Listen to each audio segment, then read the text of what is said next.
আসসালামু আলাইকুম, কেমন আছো সবাই? আশা করছি সবাই ভালো আছো। আজকে আমরা আমাদের একাদশ দ্বাদশ শ্রেণীর একটা মজার কবিতা, আমাদের বয়সের সাথে সংশ্লিষ্ট, যারা কলেজে পড়ে 18 বছর বয়স তাদের সাথে সম্পৃক্ত সবচেয়ে মজার একটা কবিতা, 18 বছর বয়স। এই কবিতাটা আমরা আজকে এখানে পড়বো। তোমরা সবাই তোমাদের বন্ধু বান্ধবদের মেনশন করে দাও, এবং তোমরা তোমাদের বিভিন্ন গ্রুপে তোমাদের ক্যাবিনে এই লাইভ ক্লাসটা শেয়ার করে রাখো। দ্রুত সবাই জয়েন হয়ে যাও।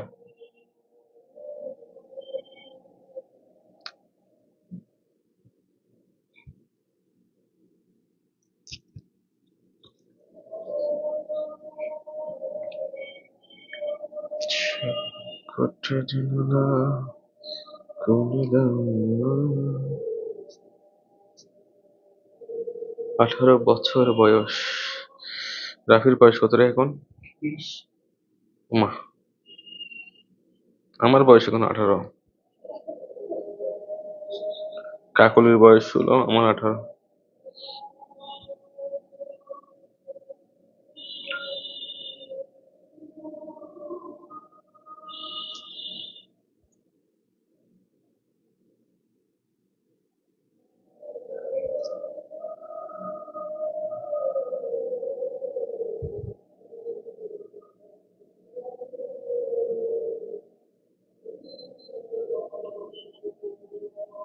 জয়েন হয়ে গেলাম, মোহাম্মদ জুনাইদ। ঠিক আছে, ধন্যবাদ তোমাকে। স্যার কেমন আছেন? তিশা শিকদার। হ্যাঁ, আলহামদুলিল্লাহ, খুবই ভালো আছি।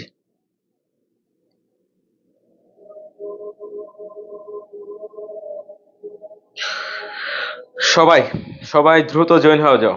লক্ষ্মী বাচ্চা যারা আছো, আমাদের লক্ষ্মী বাচ্চা যারা আছো, তারা দ্রুত জয়েন হয়ে যাও। স্যার কেমন আছেন? ভালো আছে। আর একটু হা করলে ভালো হতো। হ্যাঁ, আর একটু হা, হা করা দরকার ছিল। হ্যাঁ, কি বলতেছিলাম বলো তো? কি বলতেছিলাম? হ্যাঁ, জয়। কি বলতেছিলাম বলো, কি বলতেছিলাম? আইডিয়া করো তো। তার পাশে এই ছবিটা কার? কি আশ্চর্য, কি কথা বলে এগুলা!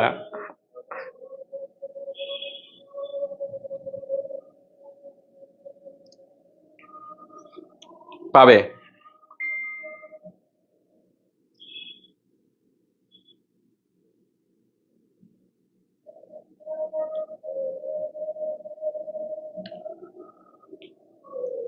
ওকে ওকে ওকে ওকে, দ্রুত দ্রুত জয়েন হয়ে যাও, দ্রুত জয়েন হয়ে যাও। আমার লক্ষ্মী বাচ্চা যারা আছে, আমার স্টুডেন্ট যারা আছো, যারা আমাকে খুব ভালোবাসো, তারা অবশ্যই অবশ্যই লাইভ শেয়ার করবে। লাইভ শেয়ার করার পর আমাদের সাথে যুক্ত থাকবে। সবাই সবাই লাইভ শেয়ার করে দাও, সবাই লাইভ শেয়ার করে দাও, দ্রুত দ্রুত শেয়ার করে দাও, লাইভ দ্রুত শেয়ার করে দাও। ওকে, আমরা এখনই আমাদের কবিতা পড়া শুরু করব। আমরা আজকে পড়বো 18 বছর বয়স, আমাদের যে কবিতা 18 বছর বয়স। তোমরা আমরা এটা অনেক সুন্দর করে সাজিয়েছি। আমাদের যে সামির ভাই আছেন, সামির ভাই অনেক সুন্দর করে সাজিয়েছে। হ্যাঁ, হ্যাঁ, গুড। সুকান্তর যে জীবনী, তারপর এখানে দেখো আমরা কি মজার মজার পর্ব, এখানে দেখো কিভাবে কত সুন্দর। হ্যাঁ, মানে 18 বছর বয়সে যে একটা ভালো দিক আর একটা যে সুদূরবুদুর দিক আছে, দুইটা দিকে কিন্তু আমরা এখন কি করব, এখানে বর্ণনা করব। ঠিক আছে, এই 18 বছর বয়সে তুমি ভালো, আবার এই 18 বছর বয়সে তুমি সুদূরবুদুর, দুইটা দিকে আছে। ওকে, এবার আসো, আমরা প্রথমেই এই 18 বছর বয়সটা, এই কবিতা পড়ার আগে আমরা আমাদের কবি পরিস্থিতি জেনে নিব। আমরা জানি আমাদের এই 18 বছর বয়স কবিতাটা লিখেছেন সুকান্ত ভট্টাচার্য, যে 1926 সালে জন্মগ্রহণ করেছেন। কত সালে? 1926 সালে। 1926 সালে জন্মগ্রহণ করেছেন। আচ্ছা, এখন আমাকে প্রশ্ন করতে পারো, স্যার 1926 সালে আর কোনো ঘটনা আছে কিনা যেগুলো আমাদেরকে মনে রাখতে হবে? আমাদের ইউনিভার্সিটি পরীক্ষায় আসতে পারে, কিংবা আমাদের অন্যান্য কোনো প্রতিযোগিতামূলক পরীক্ষায় আসতে পারে, যে 1926 সালে আর কোনো ঘটনা আছে কিনা। আচ্ছা, 1926 সালে আমি প্রথমে কি পেয়েছি? সুকান্তের জন্ম। সুকান্তের জন্ম, কবি সুকান্তের জন্ম 1926 সালে। ঠিক আছে। 2 নম্বর, আরেকজন সাহিত্যিক আছেন, যিনি 1926 সালে জন্মগ্রহণ করেছেন, যিনি সূর্য দিগল বাড়ি উপন্যাস লিখেছেন। দেখি কে বলতে পারো? সূর্য দিগল বাড়ি উপন্যাস কে লিখেছেন? সূর্য দিগল বাড়ি উপন্যাস কে লিখেছেন? দেখি কে বলতে পারো? দ্রুত কমেন্ট করতে হবে, কমেন্ট করতে হবে, দ্রুত দ্রুত কমেন্ট করতে হবে। সূর্য দিগল বাড়ি উপন্যাস কে লিখেছেন, যে এই 1926 সালে জন্মগ্রহণ করেছেন? একটু করে। সূর্য দিগল বাড়ি যিনি লিখেছেন, তিনি এই 1926 সালে জন্মগ্রহণ করেছেন। কে কে পারো? কে কে কে কে? ওকে, দ্রুত। সূর্য দিগল বাড়ি। আবু ইসহাক। এই আবু ইসহাক 1926 সালে জন্মগ্রহণ করেছেন। আবু ইসহাক 1926 সালে জন্মগ্রহণ করেছেন। সূর্য দিগল বাড়ি উপন্যাসের রচয়িতা। আবু ইসহাক 1926 সালে জন্মগ্রহণ করেন। সুকান্ত ভট্টাচার্য 1926 সালে জন্মগ্রহণ করেন। রবীন্দ্রনাথ ঠাকুরের একটা বিখ্যাত ঘটনা আছে যেটা 1926 সালে ঘটেছে। ঠিক আছে, আমরা জানি রবীন্দ্রনাথ ঠাকুর টোটাল দুইবার ঢাকায় আসছেন। একটা হচ্ছে 1898 সালে, আর একটা হচ্ছে 1926 সালে। 1926 সালে রবীন্দ্রনাথ ঠাকুর দ্বিতীয়বারের মতো ঢাকায় আসছে। রবীন্দ্রনাথ ঠাকুর দ্বিতীয়বারের মতো ঢাকায় আসছে। এটা আজকে একটু কিরিবিরি করতেছে কেন? কলম আরেকটা কোথায়? এই তো আমার লক্ষ্মী কলমটা। গুড, কত স্মুথ ভাবে লিখে যায় এখানে। রবীন্দ্রনাথ ঠাকুর দ্বিতীয়বারের মতো ঢাকায় আসেন। রবীন্দ্রনাথ ঠাকুর ঠাকুর কখন আসছেন? দ্বিতীয়বার ঢাকায় আসছেন। দ্বিতীয়বার ঢাকায় আসেন কত সালে? 1926 সালে। ওকে, প্রথমবার কখন আসছিল? 1898 সালে। এরপর আরেকটা কাজী নজরুল ইসলামের একটা ঘটনা আছে 1926 সালে। সেটা হচ্ছে কাজী নজরুল ইসলাম প্রথমবারের মতো ঢাকায় আসছিল। নজরুল প্রথমবারের মতো, আমি কাজী নজরুলটা পুরোপুরি না লিখে শুধু জাস্ট নজরুল লিখলাম। প্রথমবার ঢাকায় আসেন। প্রথমবার ঢাকায় আসেন কত সালে? 1926 সালে। ঠিক আছে, প্রথমবার ঢাকায় আসেন। ঢাকায় আসেন। রাখি বস না, সমস্যা নেই, সালামানি তুলে। প্রথমবার ঢাকায় আসেন 1926 সালে। তাহলে আমরা এই মুহূর্তে কয়টা ঘটনা পেয়েছি? আমরা 4টা ঘটনা পেয়েছি। যে 1926 সালে কাজী নজরুল ইসলাম প্রথমবারের মতো ঢাকায় আসেন। 1926 সালে কাজী আবু ইসহাক জন্মগ্রহণ করেন। সূর্য দিগল বাড়ি উপন্যাসের রচয়িতা। 1926 সালে রবীন্দ্রনাথ ঠাকুর দ্বিতীয়বার ঢাকায় আসেন। 1926 সালে কাজী নজরুল ইসলাম রবীন্দ্রনাথ ঠাকুর দ্বিতীয়বার ঢাকায় আসেন। আবু ইসহাক জন্মগ্রহণ করেন। সুকান্ত ভট্টাচার্য জন্মগ্রহণ করেন। এবং 1926 সালে ঢাকায় মুসলিম সাহিত্য সমাজ প্রতিষ্ঠিত হয়। 1926 সালে ঢাকায় মুসলিম সাহিত্য সমাজ প্রতিষ্ঠিত হয়। মুসলিম সাহিত্য সমাজ প্রতিষ্ঠিত হয় 1926 সালে। সাহিত্য সমাজ প্রতিষ্ঠিত হয় 1926 সালে। তাহলে এই ঘটনাগুলো আমরা 1926 সালে। ও আরেকটা ঘটনা আছে 1926 সালে। 1926 সালে সুফিয়া কামালের প্রথম কবিতা বাসন্তী বরিশালের তরুণ পত্রিকা থেকে প্রকাশিত হয়। ঠিক আছে, বাসন্তী যে সুফিয়া কামালের প্রথম কবিতা বাসন্তী বরিশালের তরুণ পত্রিকা থেকে প্রকাশিত হয়। সুফিয়া কামাল, আমি এভাবে লিখি, সুফিয়া কামালের প্রথম কবিতা, কবিতার নাম কি ছিল? বাসন্তী। বাসন্তী, ঠিক আছে, বাসন্তী প্রকাশিত হয় 1926 সালে। দেখো লক্ষ্মী বাচ্চারা, আমি কয়টা ঘটনা পেয়েছি দেখো, একটু করে দেখো। এই একটা ঘটনা পেলাম, দুইটা ঘটনা পেলাম, তিনটা ঘটনা পেলাম, চারটা, পাঁচটা, ছয়টা, যেগুলো 1926 সালে হয়েছে। আমাকে যদি বলা হয় নিচের কোন ঘটনাটা ভিন্ন, তাহলে এই 1926 সালে যে ঘটনাগুলো আছে সেখান থেকে 3টা দিবে আর একটা বাইরের থেকে দিবে, তাহলে আমার অপশনটা হবে ওটাই। তাহলে আমি কয়টা পেলাম? 1926 সালে 1926 সালে সুফিয়া কামালের প্রথম কবিতা বাসন্তী প্রকাশিত হয়। মনে রাখতে হবে, বাসন্ত হচ্ছে সুফিয়া কামালের প্রথম কবিতা, আর বসন্ত হচ্ছে রবীন্দ্রনাথ ঠাকুরের একটা নাটক যেটা কাজী নজরুল ইসলামকে উৎসর্গ করেছেন। বসন্ত খুব সহজভাবে মনে রাখো, বসন্তকালে কি হয়? গাছে নতুন পাতা গজায়। ঠিক আছে, তাহলে রবীন্দ্রনাথ এখানে মূলত বোঝাতে চেয়েছেন বসন্তের আগমনে যেমন প্রকৃতির মধ্যে নতুন পাতা গজায়, প্রকৃতি যেমন নতুন করে পুনর্জাগরিত হয়, ঠিক একইভাবে বাংলা সাহিত্যে নজরুলের আগমনের মধ্য দিয়ে যে দুর্দর্শ যে বাংলা সাহিত্য ছিল সেটা আবার পুনর্জাগরিত হয়েছে, যেন তার বসন্ত নাটকটাকে উৎসর্গ করেছিল। আচ্ছা যাক, বাসন্তী এবং বসন্ত। আচ্ছা, এবার সুকান্ত ভট্টাচার্য জন্মগ্রহণ করেছেন 26 সালে। আবু ইসহাক সূর্য দিগল বাড়ি উপন্যাসের রচয়িতা জন্মগ্রহণ করেছেন 26 সালে। রবীন্দ্রনাথ ঠাকুর দ্বিতীয়বারের মতো ঢাকায় আসছে 1926 সালে, প্রথমবার 1898 সালে। এবং কাজী নজরুল ইসলাম প্রথমবারের মতো ঢাকায় আসছেন 1926 সালে। আর ঢাকায় মুসলিম সাহিত্য সমাজ প্রতিষ্ঠিত হয়েছিল 1926 সালে। ওকে, এই 6টা ঘটনা আমরা কোথায় পাই? 1926 সালে। এই ঘটনাটুকু তোমাদের লিখা হয়েছে কিনা একটু করে ওকে লিখো তো। ওকে লিখো তো, যদি তোমাদের লিখা হয়ে থাকে ওকে লিখো, অথবা এসএস নিয়ে ফেলো তাড়াতাড়ি তাড়াতাড়ি। ওকে নিয়ে ওকে লিখো তাড়াতাড়ি তাড়াতাড়ি। উত্তেজনার বয়স, 18 বছরের বয়স। 18 বছরের বয়স, সুদূর বুদুর বয়স। দ্রুত, তাড়াতাড়ি তাড়াতাড়ি। যারা লিখেছো তারাও একটু করে ওকে লিখো, অথবা যারা এসএস দিয়েছো তারাও একটু করে ওকে লিখে দাও। আমরা এর পরের ক্লাসে চলে যাব। এর পরের ক্লাস না, এর পরের স্লাইডে চলে যাব আরেকটা বিষয় বলার জন্য। তাড়াতাড়ি।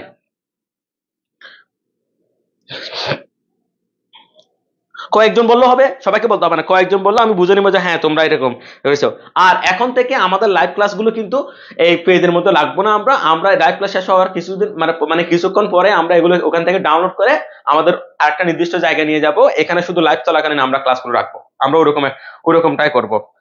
ঠিক আছে, সুতরাং যখন লাইভ শুরু তোমরা তখন সেটাকে তাড়াতাড়ি একসাথে দেখে ফেলবে।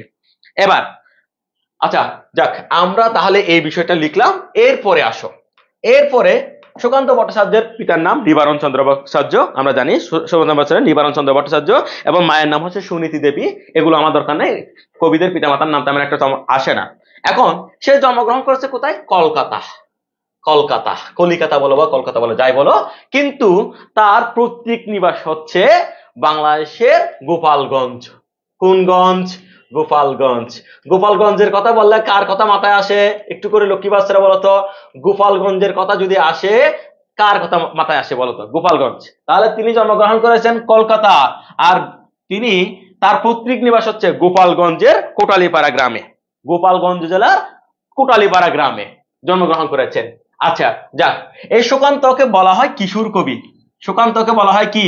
কিশোর কবি। কিশোর কবি, মাত্র অল্প বয়স, 20 বছর 9 মাস বয়স, 1926 থেকে 1947, 20 বছর 9 মাস বয়স, অথবা প্রায় 21 বছর বয়স। মাত্র 21 বছর বয়সে একটা মানুষ, যে 15-16 বছর তো মানুষ কিছু জানেও না, বুঝেও না কিছু, ঠিক আছে? তাহলে এই একটা মানুষ মাত্র 3-4 বছর কবিতা লিখে এত বেশি খ্যাতি অর্জন করেছেন। যদি রবীন্দ্রনাথের মতো 80 বছর বেঁচে থাকতো তাহলে কি একটা অবস্থা হতো দেখো তো। যদি কাজী নজরুলের মতো এরকম 19 বছর ধরে সাহিত্য রচনা করতে পারতো তাহলে কি একটা অবস্থা হতো দেখো তো। দেখো কি রকম। তাহলে এই সুকান্ত ভট্টাচার্য মাত্র 21 বছর বয়স, 20 বছর 9 মাস বয়সে সে কি করেছেন? যক্ষা রোগে আক্রান্ত হয়ে মারা গিয়েছিল। তাকে সেজন্য বলা হয় কিশোর কবি। কি কবি বলা হয়? কিশোর কবি। এবং তিনি দৈনিক স্বাধীনতা পত্রিকার, কোন পত্রিকা? দৈনিক স্বাধীনতা পত্রিকা। তিনি দৈনিক স্বাধীনতা পত্রিকার কিশোর সভা অংশের, কিশোর সভা অংশের, দৈনিক স্বাধীনতা পত্রিকার কিশোর সভা অংশের, কিশোর সভা অংশের প্রতিষ্ঠাতা। কিশোর সভা, কিশোর সভা অংশের প্রতিষ্ঠাতা, দৈনিক স্বাধীনতা পত্রিকার কিশোর সভা অংশের প্রতিষ্ঠাতা। আমি আবার বললাম, সুকান্ত ভট্টাচার্য, তাকে কিশোর কবি বলা হয়, এবং সে দৈনিক স্বাধীনতা পত্রিকার কিশোর সভা অংশের প্রতিষ্ঠাতা, কিশোর সভা অংশের প্রতিষ্ঠাতা। ওকে ওকে, বুঝাচ্ছে কিনা এতটুকু? লক্ষ্মী বাচ্চারা বুঝা আসছে কিনা বলতো? একটু করে একটু করে একটু করে এই অংশটুকু একটু করে বুঝাচ্ছে কিনা? দৈনিক স্বাধীনতা পত্রিকার কিশোর সভা অংশের প্রতিষ্ঠাতা। ওকে, এবার দেখো তার প্রথম কাব্যগ্রন্থ, মানে যে কাব্যগ্রন্থটা সে প্রথম প্রকাশ করেছে, এটা কিন্তু আসে পরীক্ষায়, মানে কোন কবির প্রথম প্রকাশিত কাব্যগ্রন্থ কোনটা, এটা। তাহলে সুকান্ত ভট্টাচার্যের প্রথম প্রকাশিত কাব্যগ্রন্থ হচ্ছে ছাড়পত্র। ঠিক আছে, যেখান থেকে আমাদের এই 18 বছর কবিতাটাও নেওয়া হয়েছে, ছাড়পত্র। তাহলে তার প্রথম প্রকাশিত কাব্যগ্রন্থের নাম হচ্ছে ছাড়পত্র, এবং একই সাথে এটা হচ্ছে তার বিখ্যাত কাব্যগ্রন্থ। ঠিক আছে, এরকম কবিদের বিখ্যাত কাব্যগ্রন্থের নামও আসে, যেমন আজকে তোমাদের ক্লাসে বলেছিলাম যে শামসুর রহমানের বিখ্যাত কাব্য প্রথম গান দ্বিতীয় মৃত্যুর আগে। ঠিক আছে, যেমন নজরুলের বিখ্যাত কাব্যগ্রন্থ অগ্নিবীণা, এরকম আসে। তাহলে ঠিক একই রকম যে আমাদের সুকান্ত ভট্টাচার্যের বিখ্যাত কাব্যগ্রন্থ, সেটার নাম হচ্ছে কি, মানে প্রথম এবং বিখ্যাত কাব্যগ্রন্থ কি? ছাড়পত্র। ওকে, এবার সে একটা সম্পাদিত গ্রন্থ, এই আমাদের যে মডেল টেস্ট হয়েছিল কয়েকদিন আগে, সেখানে আমি প্রশ্ন দিয়েছিলাম যে সুকান্ত ভট্টাচার্যের সম্পাদিত গ্রন্থ কোনটি? এই সম্পাদিত গ্রন্থের নাম হচ্ছে আখাল। সম্পাদিত গ্রন্থের নাম কি? আখাল। ঠিক আছে, তাহলে তার প্রথম এবং বিখ্যাত গ্রন্থের নাম হচ্ছে ছাড়পত্র, আর সম্পাদিত গ্রন্থের নাম হচ্ছে আখাল। সম্পাদিত গ্রন্থের নাম কি? আখাল। এবার আচ্ছা, এগুলো তো আমরা জানলাম, কিন্তু পরীক্ষায় বেসিক্যালি যে প্রশ্নগুলো আসে, বিয়ের বয়স 18 করা যায় না স্যার? অবশ্যই করা যায়। বিয়ের বয়স কেন 18 করা যাবে না? ঠিক আছে, আপনি যখন থেকে সুদূর বুদূর বুঝেন তখন থেকেই বিয়ের বয়স আপনার। ঠিক আছে, তামিম স্যার বিয়ের বয়স 18 খুঁজতেছে এই বয়সে এসে, ওনার বয়স একদম কম করে। এই ট্রাফিক, তামিম স্যারের বয়স কত হবে রে? 24 24-25, না 23 24-25-26 এরকম আর কি। 23-24। আচ্ছা ঠিক আছে, যাক। সোনাত্তরীয় বিদ্রোহী কবিতার একটা ক্লাস দেবো স্যার? অবশ্যই যাবে, শুধু একটা ক্লাস না, হাজার হাজার ক্লাস পাবে। আমি বেঁচে থাকলে ইনশাল্লাহ ক্লাস পাবে। বাচ্চা না, কিশোর না, না তোমরা লক্ষ্মী বাচ্চা। ওকে, লক্ষ্মী বাচ্চারা, এবার দেখো এখন কথা হচ্ছে স্যার আপনি তো এরকম ফটফট করে কয়েকটা বইয়ের নাম বলতেছেন, আমরা তো এগুলো মনে রাখতে পারি না, মানে আমরা এই বইয়ের নামগুলো কিভাবে মনে রাখবো, যে সুকান্ত ভট্টাচার্যের বইয়ের নামগুলো কিভাবে মনে রাখবো, কবিতার নামগুলো কিভাবে মনে রাখবো? খুব ইজি, খুব ইজি। যেমন আমি সুকান্ত ভট্টাচার্যের যে বিখ্যাত কবিতাগুলো আছে সেগুলো কিভাবে মনে রাখবো, মানে বিখ্যাত কবিতা, সুকান্ত ভট্টাচার্যের বিখ্যাত কবিতা যেগুলো আমাকে ইউনিভার্সিটি পরীক্ষার জন্য মনে রাখতে হবে। ঠিক আছে, কিভাবে দেখুন, এক যে ছিল সুকান্ত, এক যে ছিল, একটু তোমরা সাথে লিখে ফেলো, এক যে ছিল সুকান্ত, সুকান্ত কমা দিলাম, সে সে রানার উদ্যোগে, সে রানার রানার উদ্যোগে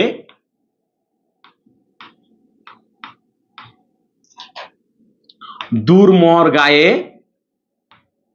দূরমর গায়ে, সে রানার উদ্যোগে দূরমর গায়ে 18 বছর বয়সে, 18 বছর বয়সে ছাড়পত্র কবিতা লিখেছিল, লিখেছিল। ওকে লক্ষ্মী বাচ্চারা, দেখো কি বলেছি আমি, এক যে ছিল সুকান্ত, সে রানার উদ্যোগে দূরমর গায়ে 18 বছর বয়সে ছাড়পত্র কবিতা লিখেছিল।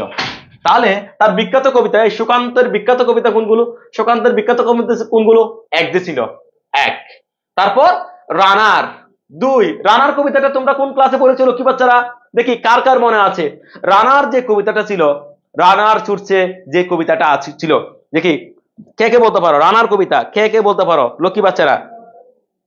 আমার বয়স 16, এটা কে বলেছে? তামিম স্যার বলেছে তার বয়স 16। ও মা রে, সুইট 16, আমি বিশ্বাস করি না, আমি কি এত বুড়া? ও মা, তামিম স্যারের মনে কি ফুটতে আসছে আজকে, এত দুষ্টামি করতেছে। তামিম স্যারকে কিশোর শিক্ষক উপাধি দেওয়া,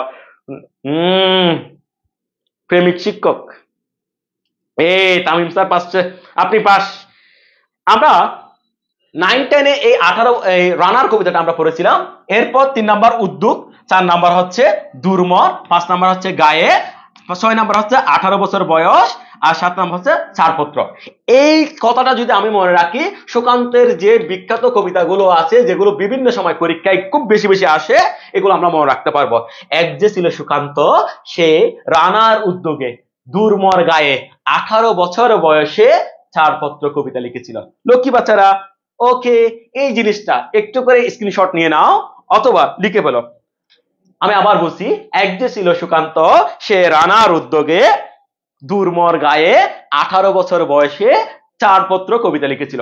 লক্ষ্মী বাচ্চারা একটু দ্রুত দেখি সবার সবার নেওয়া হয়েছে কিনা, স্ক্রিনশট নেওয়া হয়েছে কিনা সবার, লক্ষ্মী বাচ্চা সবার স্ক্রিনশট নেওয়া হয়েছে কিনা, একটু করে ওকে লিখে দাও তো, একটু করে ওকে লিখে দাও তো। তুমি লিখলে হয়তো তোমার একটু সময় বেশি যাবে, সামনে অনেক লিখাবো, তুমি একটু করে এখানে ওকে লিখে ফেলো। আর সবাই খাতা কলম নিয়ে বসো, এমনি এমনি শুধু মোবাইলের দিকে তাকায় থাকলে হবে না, জাস্ট একটু করে লিখতে হবে, তোমার সেটা জানার জন্য, পরবর্তীতে নিজের ক্ষেত্রে প্রয়োগ করার জন্য। ওকে লক্ষ্মী বাচ্চারা, বাহ, অনেক বাচ্চা সাথে সাথে রেসপন্স করবে, তাহলে তোমার সময়টা অনেক অনেক কম লাগবে, সাথে সাথে রেসপন্স পেলে সময়টা অনেক কম লাগবে। ওকে ঠিক আছে, গুড, ভেরি গুড। এবার আমি কি করব, সুকান্ত ভট্টাচার্যের যে বিখ্যাত কাব্যগ্রন্থ আছে, আচ্ছা স্যার কবিতা কি কাব্যগ্রন্থ কি? কবিতা হচ্ছে, কবিতা হলো বাচ্চা আর কাব্যগ্রন্থ হচ্ছে মা। একটা মায়ের যেমন অনেক বাচ্চা থাকে, ঠিক একটা কাব্যগ্রন্থের মধ্যে অনেক কবিতা থাকে। কাব্যগ্রন্থ হচ্ছে বড়, কবিতা হচ্ছে ছোট। ওকে, আচ্ছা যেমন ধরো রাফি, তোর মায়ের বাচ্চা কয়টা? দুইটা। যেমন রাফির মায়ের বাচ্চা দুইটা, আমি রাফির মায়ের বাচ্চা কম, আমি আমার মায়ের কথা বলি, আমরা ভাই বোন 6 জন, তাহলে আমার মা হচ্ছে কাব্যগ্রন্থ আর আমরা 6 জন, এগুলো হচ্ছে আমার এক একটা কবিতা। বুঝে আসছে এখন? এই তো। এখন বলতে পারো স্যার আপনি তো এখন বললেন কবিতাগুলো কিভাবে মনে রাখবো, এখন আমরা শিখবো যে আমাদের কাব্যগ্রন্থগুলো, যে সুকান্ত ভট্টাচার্যের কাব্যগ্রন্থ, যে বিখ্যাত যে কাব্যগুলো আছে, এই কাব্যগুলো আমরা কিভাবে মনে রাখবো। কাব্য, সুকান্তের বিখ্যাত কাব্য, ঠিক আছে? তাহলে আমরা এভাবে মনে রাখবো, হরতালের হরতালের পূর্বাভাস পেয়ে, হরতালের পূর্বাভাস পেয়ে পুলিশ অভিযান চালাচ্ছে, পুলিশ অভিযান চালাচ্ছে, অভিযান চালাচ্ছে, তাই 18 বছর বয়সে সুকান্তের ঘুম নাই, তাই সুকান্তের। তাহলে তুমি আমাকে বলতে পারো স্যার এই 18 বছর একটা নাম্বার যে চলতেছে, লাইভ চলতেছে, আমি কিন্তু দেখতেছি না। হ্যাঁ? এখন আসছে স্যার, ক্লাস কি অফ হয়ে গেছে জিজ্ঞেস করতেছে। আচ্ছা আচ্ছা আচ্ছা, সরি নেটওয়ার্কের একটু প্রবলেম হয়েছিল, এখন আবার ঠিক আছে, চালু হয়ে গেছে। হুম হুম হুম, সবাইকে একটু আবার বলে দাও তো, সবাই আবার একটু জয়েন করার জন্য, সবাই একটু আবার জয়েন হয়ে যাও, আবার জয়েন হয়ে যাও সবাই, লক্ষ্মী বাচ্চারা সবাই একটু রিফ্রেশ করো, সবাই ঠিক হয়ে যাবে। নেট প্রবলেম এখন ঠিক হয়েছে, ওকে ওকে ওকে ওকে। লক্ষ্মী বাচ্চারা আসসালামু আলাইকুম। ওয়ালাইকুম সালাম। আচ্ছা লক্ষ্মী বাচ্চা, তোমরা যারা নতুন জয়েন হয়েছো, আমাদের যারা লক্ষ্মী বাচ্চা আছো, যারা একদম আমাদের খুবই খুবই খুবই খুবই প্রিয় বাচ্চা, একটু করে লাইভটা শেয়ার করে দাও, যেহেতু হঠাৎ করে ডিসকানেক্ট হয়ে গেছে। আবার একটু করে শেয়ার করে দাও, সবাই যেন আমাদের লাইভ ক্লাসটা যেন পেয়ে যায়, একটু করে একটু করে সবাই সবাই। Alright sir, okay thank you sir. আপনার নেট প্রবলেম, হ্যাঁ ঠিক আছে, আমার অনেক কিছু প্রবলেম ছিল, কিন্তু এখন শুধু নেট প্রবলেম। ঠিক আছে লক্ষ্মী বাচ্চারা, তাড়াতাড়ি তাড়াতাড়ি। ওকে, এখন ঠিক আছে, যেহেতু আমরা আমরা ক্লাসের পরবর্তী অংশটাতে, তাহলে সুকান্ত ভট্টাচার্য মৃত্যুবরণ করেছে কত সালে? 1947 সালে, 20 বছর 9 মাস বয়সে। কিন্তু এক্সাক্ট বয়সটা হচ্ছে মূলত 21 বছর। পরীক্ষায় আসে সুকান্ত ভট্টাচার্য কত বছর বয়সে মৃত্যুবরণ করেন, তাহলে 21 বছর বয়সে যক্ষা রোগে আক্রান্ত হয়ে। দেখি লক্ষ্মী বাচ্চা, তোমাদের জন্য একটা প্রশ্ন, দেখি এই রাফি যে আগে উত্তর দিবে তার নামটা আমাকে একটু করে জানাবে। একটা প্রশ্ন, যে আমাদের আরেকজন বাংলা সাহিত্যের সাথে সংশ্লিষ্ট আরেকজন মানুষ যক্ষা রোগে আক্রান্ত হয়ে মারা গিয়েছিল 1932 সালে, ওই মানুষটার নাম বলতে হবে। আরেকজন মানুষ যক্ষা রোগে আক্রান্ত হয়ে 1932 সালে মারা গিয়েছিল, ওই মানুষটার নাম বলতে হবে। সুকান্ত ভট্টাচার্য যক্ষা রোগে আক্রান্ত হয়ে মারা গিয়েছে, আরেকজন মানুষ ছিল যে যক্ষা রোগে আক্রান্ত হয়ে মারা গিয়েছিল। একটু করে তাড়াতাড়ি কে বলতে পারে দেখি, যে কি কে বলতে পারে কোন সে জন যে 1932 সালে যক্ষা রোগে আক্রান্ত হয়ে মারা গিয়েছিল, একটু করে বলতে হবে কে। না, কাজী নজরুল ইসলাম 1976 সালে মারা গেছেন, কাজী নজরুল ইসলাম না। দেখি লক্ষ্মী বাচ্চারা তাড়াতাড়ি বলো, কাজী নজরুল না, কাজী নজরুল আছে 1976 সালে, ঠিক আছে, কাজী নজরুল 1976 সালে মারা গিয়েছেন। মৌলানা আব্দুল হামিদ খান বাসানী 1976 সালে মারা গিয়েছেন, ঠিক আছে। তারপর শিল্পসাহিত্য জয়নুল আবেদিন 1976 সালে মারা গিয়েছেন।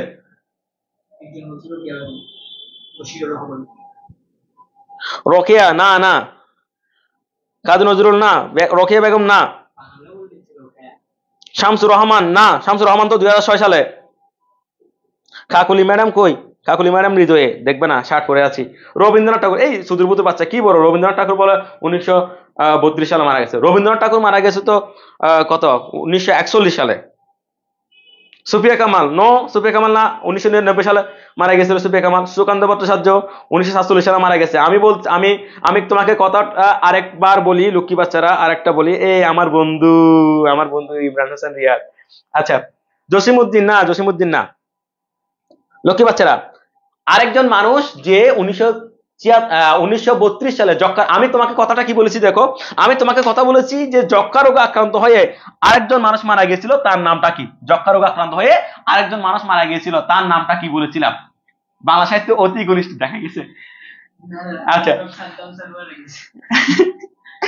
সেটা হলো, আচ্ছা আরেকজন মানুষ যে যক্ষা রোগে আক্রান্ত হয়ে মারা গেছে, সেটা হচ্ছে সুফিয়া কামালের জামাই সৈয়দ নেহাল হোসেন, 1932 সালে যক্ষা রোগে আক্রান্ত হয়ে মারা গেছে।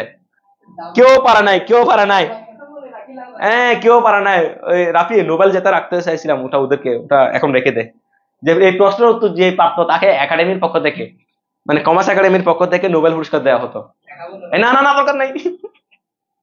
ওকে লক্ষ্মী বাচ্চারা, সুফিয়া কামালের জামাই সৈয়দ নেহাল হোসেন 1932 সালে যক্ষা রোগে আক্রান্ত হয়ে মারা গিয়েছিল। আচ্ছা এবার দেখো যে 18 বছর বয়স, এই বয়সের বৈশিষ্ট্যগুলো দেখো। এখন তোমাকে আমি প্রথমেই বলি, একটা ছেলে বা একটা মেয়ের বয়স যখন 18 হয়, ঠিক আছে, এই 18 হচ্ছে যৌবনের প্রতীক, এই 18 হচ্ছে দুঃসাহসিকতার প্রতীক, ঠিক আছে। এই কবিতায় যে 18 যে শব্দটা আছে, এই 18 মূলত আমাদের যৌবনের প্রতীক। আমরা যে বয়স থেকে সুদূর বুদুর বুঝতে শিখি। আর এই যৌবন মানে কিন্তু সুদূর বুদুর না, যৌবন মানে হচ্ছে সাহসিকতা, যৌবন মানে তেজোদ্দীপ্ত, যৌবন মানে হচ্ছে দুঃসাহসী, যৌবন মানে হচ্ছে তীব্র প্রখর, যৌবন মানে হচ্ছে নির্ভীক, যৌবন মানে হচ্ছে দুর্বার, যৌবন মানে হচ্ছে সঞ্চয়হীন, যৌবন মানে হচ্ছে আত্মপ্রত্যয়ী, যৌবন মানে হচ্ছে অদম্য প্রাণ শক্তি। ঠিক আছে, তাহলে এই 18 বছর বয়সে 18 হচ্ছে যৌবনের প্রতীক। সুতরাং যৌবন কি? এই যৌবন হচ্ছে এগুলো। যৌবন কি? যৌবন হচ্ছে এগুলো। এরকম হাত মুঠি মেরে এখন যৌবন যার মিছিলে যাওয়ার শ্রেষ্ঠ সময় তার। যৌবন কিভাবে প্রকাশ হবে? যৌবন কিভাবে বিকশিত হয়?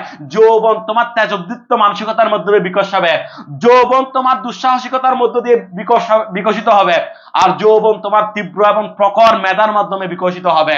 যৌবন তোমার নির্ভীক যে আচরণ, নির্ভীক যে চিন্তা, নির্ভীক যে অগ্রযাত্রা, এর মধ্য দিয়ে তোমার যৌবন বিকশিত হবে। যৌবন মানে হচ্ছে দুর্বার, আমি চির দুর্বার দুর্বিনীত নৃশংস, নজরুলের যে কথা, সেখানেই মূলত যৌবন মানে হচ্ছে সঞ্চয়হীন, কাউকে ভয় না পাওয়া, দ্বিধান্বিত না হওয়া। যৌবন মানে হচ্ছে আত্মপ্রত্যয়ী, নিজের উপর বিশ্বাস রাখা, আমার কর্ণধার আমি, যে কথাটা সে বলেছিল। আর যৌবন মানে হচ্ছে অদম্য প্রাণশক্তি। তাহলে এখানে 18 কিসের প্রতীক? 18 হচ্ছে যৌবনের প্রতীক। এখন এই 18 বছর বয়স যে যৌবন উদ্দীপ্ত, সেটা উদ্দীপ্ত সেটা না, 18 বছর বয়সের আরো অনেক দিক আছে। এই বয়সটা হচ্ছে অত্যন্ত দুর্বিষহ একটা বয়স, বয়সন্ধিকালের একটা বয়স। জীবনের এমন কিছু ঘটে যায় যে জিনিসের অধিকাংশই আমরা কারোর সাথে শেয়ার করতে পারি না। নিজেদের মধ্যে একটা হীনমন্যতায় ভুগি, নিজেদের মধ্যে চাপ, দুর্বিষহ একটা জীবন। আমি বড়, আমি নাকি ছোট, আমি কোনো ধরনের সিদ্ধান্ত নিতে পারি না। পরিবারে আমার কথা তেমন একটা ফেলে দেয় না, আবার আমার কথা গুরুত্ব দেয় না। ধরো আমি তোমাকে একটা কথা বুঝিয়ে বলি, যেমন রাফি যদি এখন কাউকে যদি মারে, মানে রাফি তার বাসার সামনে কাউকে মারলো, সবাই এসে তার মায়ের কাছে বিচার দিবে, হ্যাঁ আপনার ছেলে তো এখন ছোট না, আমার ছেলেকে মারছে কেন, এই সেই। তার মানে রাফি এখন ছোট না, রাফি বড় হয়ে গেছে। কিন্তু রাফি যদি তার মাকে যদি গিয়ে বলে আমি বিয়ে করব, তখন তার মা বলে ইস নাক টিপলে দুধ বেরোবো, তুই বলে আবার বিয়ে করবি। তাহলে রাফি একই সাথে রাফি বড়, আবার রাফি একই সাথে ছোট। তাহলে এটা হচ্ছে 18 বছর বয়সের একটা দুর্বিষহ একটা অবস্থা। এই বয়সটা বড়ও না, এই বয়সটা ছোটও না। তুমি বড়দের মতো আচরণ করতে পারো না, আবার তুমি ছোটদের মতো আচরণ করতে পারো না। জীবনের একটা দ্বিধাদ্বন্দ্বিত একটা সময়, জীবনের একটা দ্বিমুখী একটা সময়।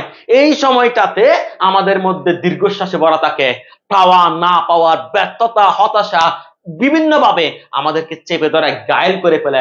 আঘাতে আমরা জর্জরিত হয়ে যাই, বেদনার্ত হয়ে যাই, সর্বনাশের অভিঘাতে ভয়ঙ্কর এক জীবনযাত্রা করি আমরা এই 18 বছর বয়সে। তাহলে এই 18 বছর বয়স আমাদের জন্য দুর্যোগ বয়ে আনে জীবনে। আবার এই 18 বছর বয়স তারুণ্য উদ্দীপ্ত একটা বয়স।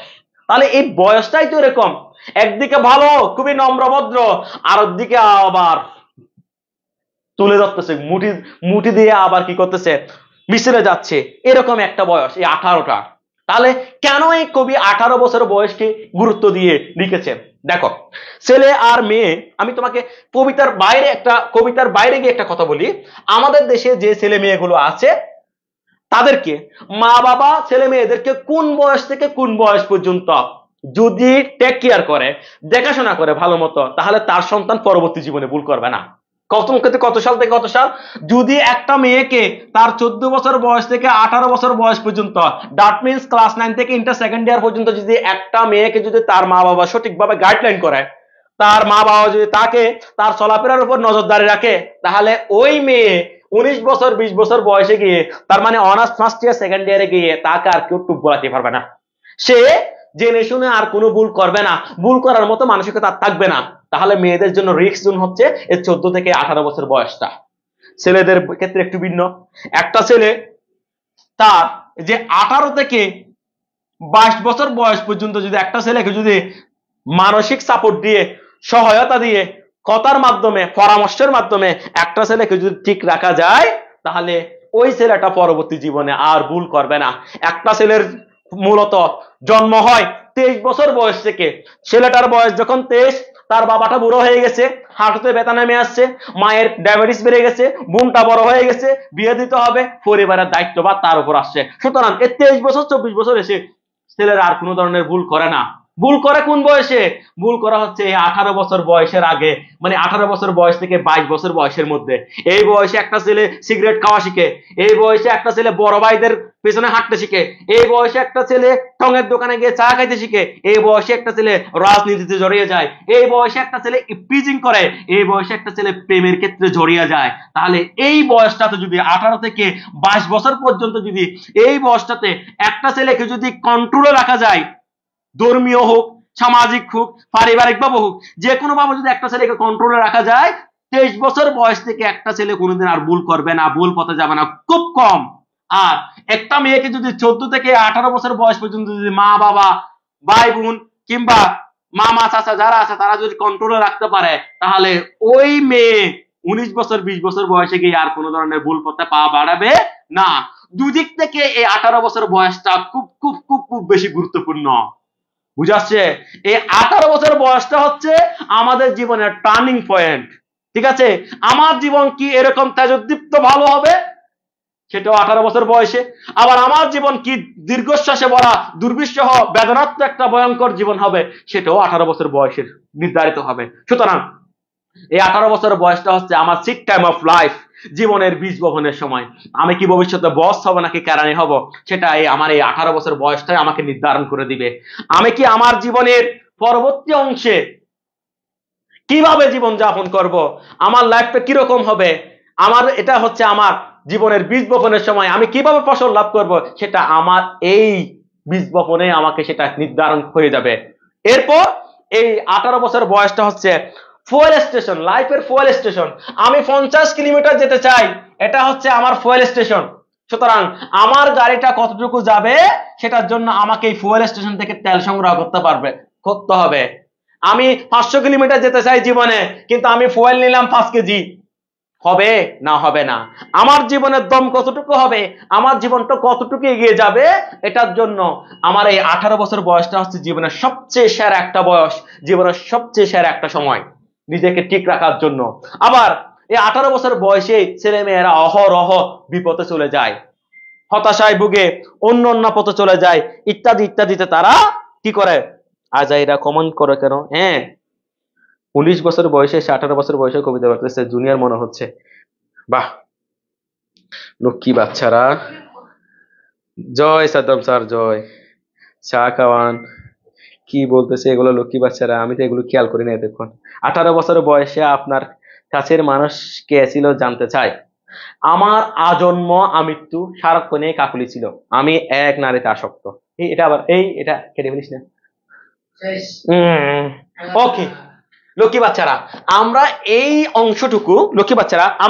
অংশটুকু কবিতা শেষ করার পর এই অংশটুকু আমরা আবার বুঝিয়ে দিব। এখন আমরা এতটুকু রেখে এরপর অংশ যাচ্ছি। 18 বছর বয়স যে কবিতা, প্রথমে দেখো 18 বছর বয়স কি দুঃসহ। দুঃসহ মানে হচ্ছে অসহ্য। দুঃসহ মানে কি? অসহ্য, যেটা সহ্য করা যায় না। দুঃসহ মানে হচ্ছে অসহ্য একটা বয়স, যেটা সহ্য করার মতো না। ঠিক আছে? তাহলে 18 বছর বয়সকে কবি কেন দুঃসহ বলেছে? প্রশ্ন, কবি কেন 18 বছর বয়সকে দুঃসহ বলেছে? ব্যাখ্যা করো। তুমি কি লিখবে? 18 বছর বয়সকে কবি দুঃসহ বলেছে কারণ এটা জীবনের উত্তরণকালীন পর্যায়। জীবনের উত্তরণকালীন পর্যায়, জীবনের উত্তরণকালীন পর্যায়, জীবনের উত্তরণকালীন পর্যায়, জীবনের উত্তরণকালীন পর্যায়। অর্থাৎ এই 18 বছর বয়সে তুমি কৈশোর থেকে যৌবনে পদার্পণ করেছো। 18 বছর বয়সে তুমি সামাজিকভাবে, রাজনৈতিকভাবে, শারীরিকভাবে সব দিক থেকে তুমি একটা দিক থেকে আর একটা দিকে পদার্পণ করবে। তাহলে এটা হচ্ছে তোমার জীবনের উত্তরণকালীন পর্যায়ে, তুমি কৈশোর থেকে যৌবনে পদার্পণ করেছো। সেজন্য নতুন যৌবনে পদার্পণ করে তোমার সমস্ত কিছু যেন সবকিছু অনভিজ্ঞ পৃথিবী, পুরা পৃথিবী যেন তোমার অচেনা, সব সিদ্ধান্ত তোমাকে নতুন করে নিতে হচ্ছে, সবার সাথে সুন্দর অন্য ভিন্নভাবে আচরণ করতে হচ্ছে। তাহলে এই সেজন্য নতুন পথে, ভিন্ন পথে অনভিজ্ঞভাবে হেঁটে চলার জন্য এই জীবনটা হচ্ছে দুর্বিষহ একটা বয়স। সেজন্য এই বয়সটাকে কবি দুর্বিষহ বলেছেন, কারণ এটা হচ্ছে জীবনের উত্তরণকালীন পর্যায়। এক স্তর থেকে আরেক স্তরে উত্তরণ হচ্ছে। স্পর্ধায় নে মাথা তুলবার ঝুঁকি। স্পর্ধা মানে হচ্ছে অহংকার, অহংকার সহকারে। স্পর্ধায় নেই মাথা তুলবার ঝুঁকি, অহংকার সহকারে মাথা তুলে দাঁড়ায়, তার মানে কি পরনির্ভরশীলতা পরিহার করে, পরনির্ভরশীলতা পরিহার করে। তোমাকে যদি প্রশ্ন করা হয় যে স্পর্ধায় নিয়ে মাথা তুলবার ঝুঁকি, তার মানে কি? তার মানে হচ্ছে পরনির্ভরশীলতা পরিহার। পরনির্ভরশীলতা পরিহার করার মানসিকতা গঠিত হয়। পরনির্ভরশীলতা পরনির্ভরশীলতা পরিহার করার মানসিকতা গঠিত হয়। পরনির্ভরশীলতা পরিহার করার মানসিকতা গঠিত হয়। মানসিকতা গঠিত হয়। লক্ষ্মী বাচ্চারা, আমি তোমাকে একটু তথ্য বলি। আমাদের মহান মুক্তিযুদ্ধে প্রায় 74.06% ছিল ছাত্র, যাদের প্রত্যেকের বয়স ছিল 14 থেকে 19 বছর বয়স। তার মানে 17-18 বছর বয়সী বাচ্চারা আমাদের দেশ স্বাধীন করে দিয়েছে। আমাদের মহান যে ভাষা আন্দোলন, সেখানে যারা এই আন্দোলন করেছে তাদের মধ্যে অধিকাংশ মানুষই ছিল ছাত্র। এই ছাত্ররাই মূলত আমাদের দেশটাকে স্বাধীন করে দিয়েছে, আমাদের রাষ্ট্রভাষা বাংলা দিয়েছে।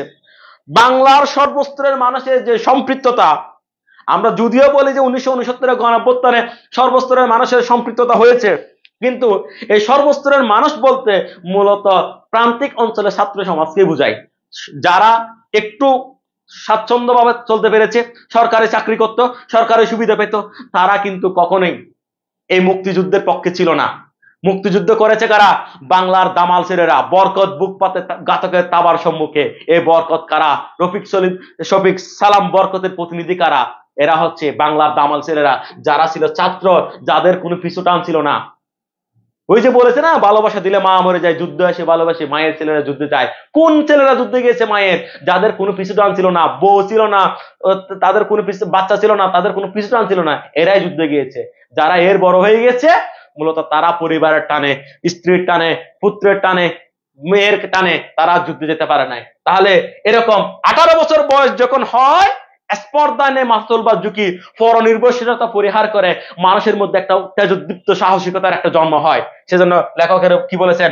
স্পর্ধা নিয়ে মাথা তুলবার ঝুঁকি পরনির্ভরশীলতা পরিহার। 18 বছর বয়সেই অহরহ, 18 বছর বয়সেই অহরহ, অহরহ শব্দটা হচ্ছে অহ যুগ অহ, মানে সর্বদা। বিরাট দুঃসাহস যে উকি, বিরাট দুঃসাহস যে উকি, এই জিনিসটা, এই লাইনটা আন্ডারলাইন করতে হবে।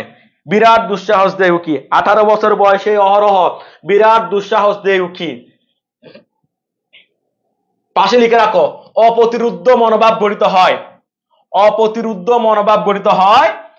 অপ্রতিরুদ্ধ অপ্রতিরুদ্ধ মনোভাব গঠিত হয়। অপ্রতিরুদ্ধ মনোভাব গঠিত হয়। অপ্রতিরুদ্ধ মনোভাব গঠিত হয় এবং সেই স্বপ্ন, অপ্রতিরুদ্ধ মনোভাব গঠিত হয় এবং নানান দুঃসাহসিক স্বপ্ন, কল্পনা, উদ্যোগ এই বয়সের তরুণদের মনকে ঘিরে ধরে। আবার বলছি, অপ্রতিরুদ্ধ মনোভাব গঠিত হয় এবং নানান দুঃসাহসিক স্বপ্ন, কল্পনা, উদ্যোগ এই বয়সের তরুণদের মনকে ঘিরে ধরে। ভেরি ভেরি ইম্পর্টেন্ট এই লাইনটা। কি বলছি?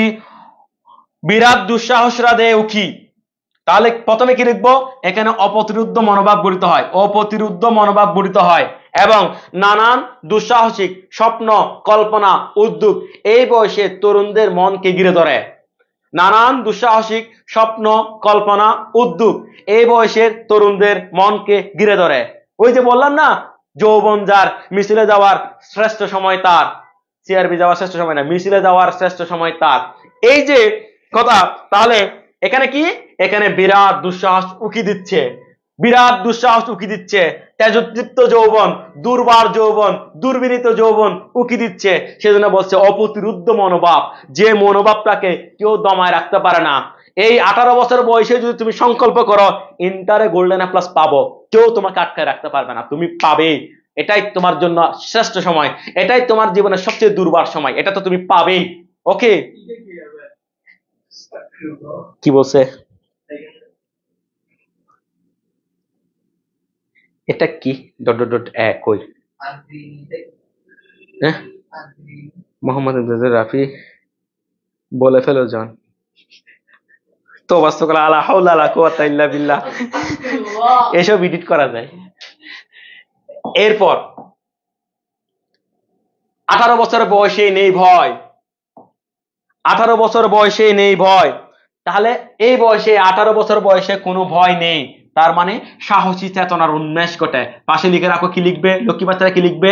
সাহসী সাহসী চেতনার উন্মেষ ঘটে, সাহসী চেতনার উন্মেষ ঘটে, সাহসী চেতনার চেতনার উন্মেষ ঘটে, উন্মেষ ঘটে, সাহসী চেতনার উন্মেষ ঘটে। এই 18 বছর বয়সে কোনো ভয় থাকে না, অকুতোভয় একটা মানসিকতা গঠিত হয় এই 18 বছর বয়সে। পদাঘাতে ভাঙতে চাই পাথর বাঁধা, পরীক্ষায় প্রশ্ন আসে পদাঘাত কোন সমাস? পদ দ্বারা আঘাত, তৃতীয় তৎপুরুষ সমাস। পদাঘাতে ভাঙতে চাই, পায়ের আঘাতে পাথর বাঁধা ভাঙতে চাই। আচ্ছা, পাথরের যে বাঁধা সেটা কি কোনো টুঙ্কো কোনো বাঁধা, নরম কোনো বাঁধা, নাকি শক্ত বাঁধা? নিশ্চয় শক্ত বাঁধা। তাহলে পদাঘাতে যদি পাথর বাঁধা যদি ভাঙতে চাই, দেলোয়ার এস শেভিং করতেছে, দেলোয়ার স্যার এস শেভিং করতেছে, এটা তীব্র নিন্দা জানাই। হর্নি বয়স, 18 বছর বয়স, কি শুরু করলা তোমরা এগুলা সুদূর বুদুর বাচ্চারা? হ্যাঁ, কি শুরু করলা? আচ্ছা, তারপর তাহলে পদাঘাতে ভাঙতে চায় পাথর বাঁধা। আচ্ছা, এই পাথরের বাঁধা, কঠিন বাঁধা অতিক্রম করা, এটা কি অনুকূল নাকি প্রতিকূল? মানে পাথর বাঁধা অতিক্রম করা, এটা কি অনুকূলের কাজ নাকি প্রতিকূলের কাজ? একটু বলো তো, অনুকূল নাকি প্রতিকূল? যে পাথর বাঁধা ভাঙা, এটা কি অনুকূল নাকি প্রতিকূল? দ্রুত দ্রুত দ্রুত তাড়াতাড়ি বলো তো।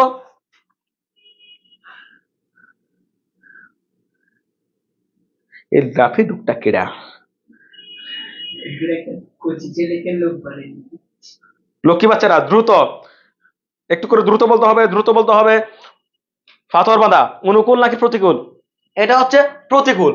তাহলে প্রতিকূলতাকে যদি বলা যে তোমাকে, তোমার যদি পরীক্ষায় যদি প্রশ্ন আসে পদাঘাতে ভাঙতে চায় পাথর বাঁধা, ব্যাখ্যা করো, তাহলে প্রতিকূলতাকে জয় করার দৃঢ় মানসিকতা গঠিত হয়। প্রতিকূলতাকে জয় করার দৃঢ় মানসিকতা গঠিত হয়, দৃঢ় মানসিকতা গঠিত হয়, মানসিকতা গঠিত হয়, গঠিত হয়। প্রতিকূলতাকে জয় করার দৃঢ় মানসিকতা গঠিত হয়। লক্ষ্মী বাচ্চারা, কি বললাম? পদাঘাতে ভাঙতে চায় পাথর বাঁধা, প্রতিকূলতাকে জয় করার দৃঢ় মানসিকতা গঠিত হয়। এবার এই বয়সে কেউ মাথা নোয়াবার নয়, এই বয়সে কেউ মাথা নোয়াবার নয়। 18 বছর বয়সে কেউ মাথা নোয়ায় না, মাথা উঁচু করে দাঁড়ায়। শির নিহারে আমারে নত শির, ওই শিখর হিমাদ্রির। এই যে 18 বছর বয়সে যে সবাই মাথা উঁচু করে দাঁড়ায়, তার মানে কি? তার মানে সবাই স্বনির্ভর হতে চায়, স্বনির্ভর হওয়ার প্রত্যয়, স্বনির্ভর হওয়ার প্রত্যয়, নিজে নিজে কিছু করতে চায়, অন্যের উপর নির্ভরশীল হতে চায় না।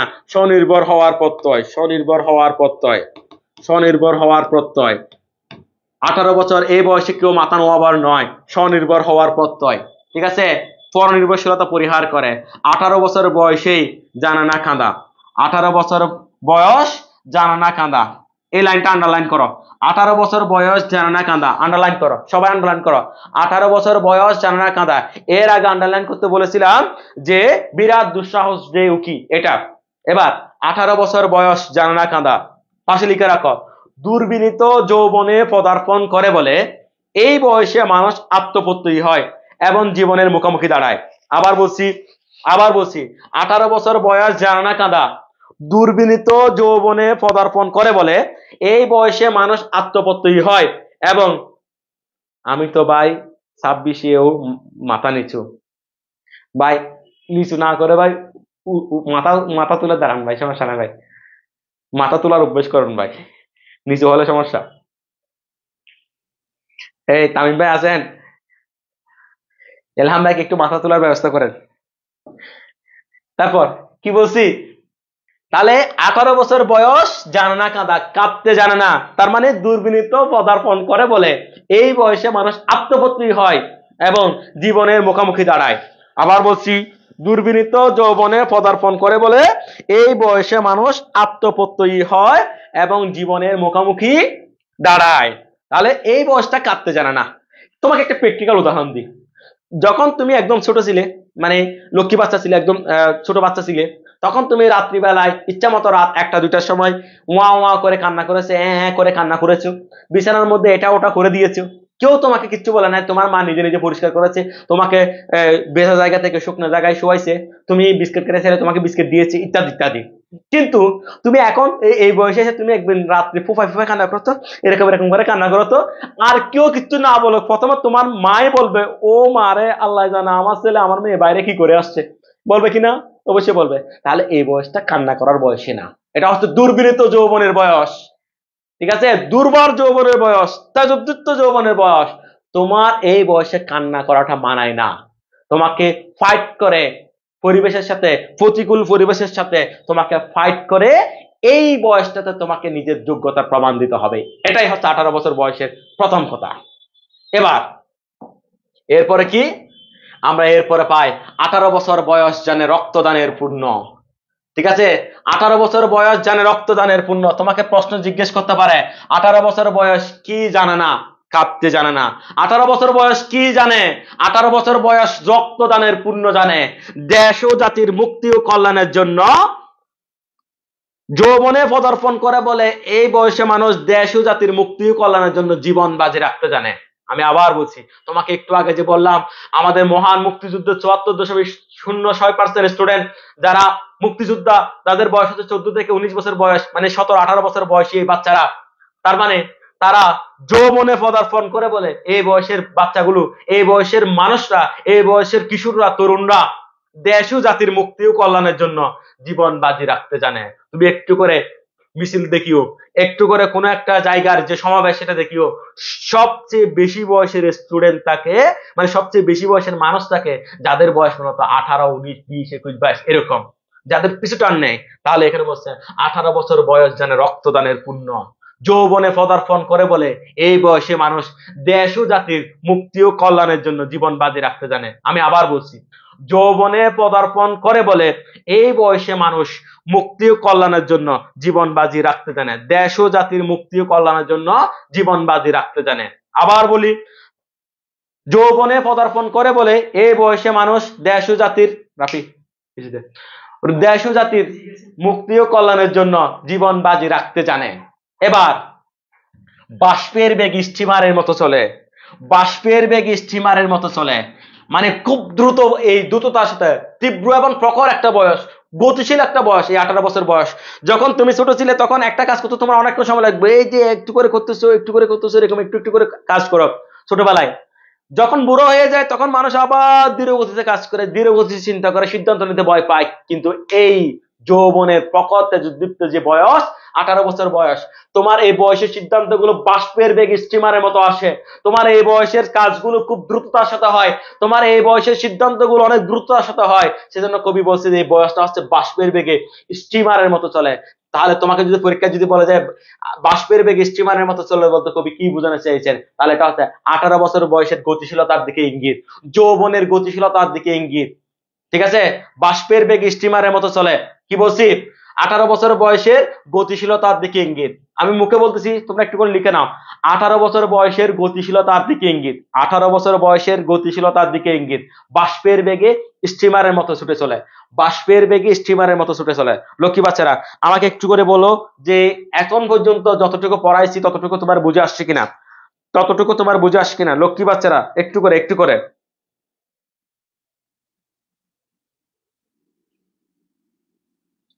লক্ষ্মী বাচ্চারা একটু করে একটু করে, সবাই সবাই এতটুকু যতটুকু পড়াইছি ততটুকু তোমার বুঝে আসছে কিনা একটু করে বলো। ভাই কিছু টাকা দেন, ব্যবসা করে মাথা তোলার চেষ্টা করি। আলহাম ভাই, সবাই জাস্ট কয়েকজনে বলো স্যার বুঝে আসছে, এরকম কয়েকজনে বলো, কয়েকজনে বলো, কয়েকজনে বলো। এখন যুদ্ধ হলে এরকম, তুমি কেমনে সেটা জানো? হ্যাঁ, সুদূর বুদূর, তুমি তো এখনো কিছু করো না।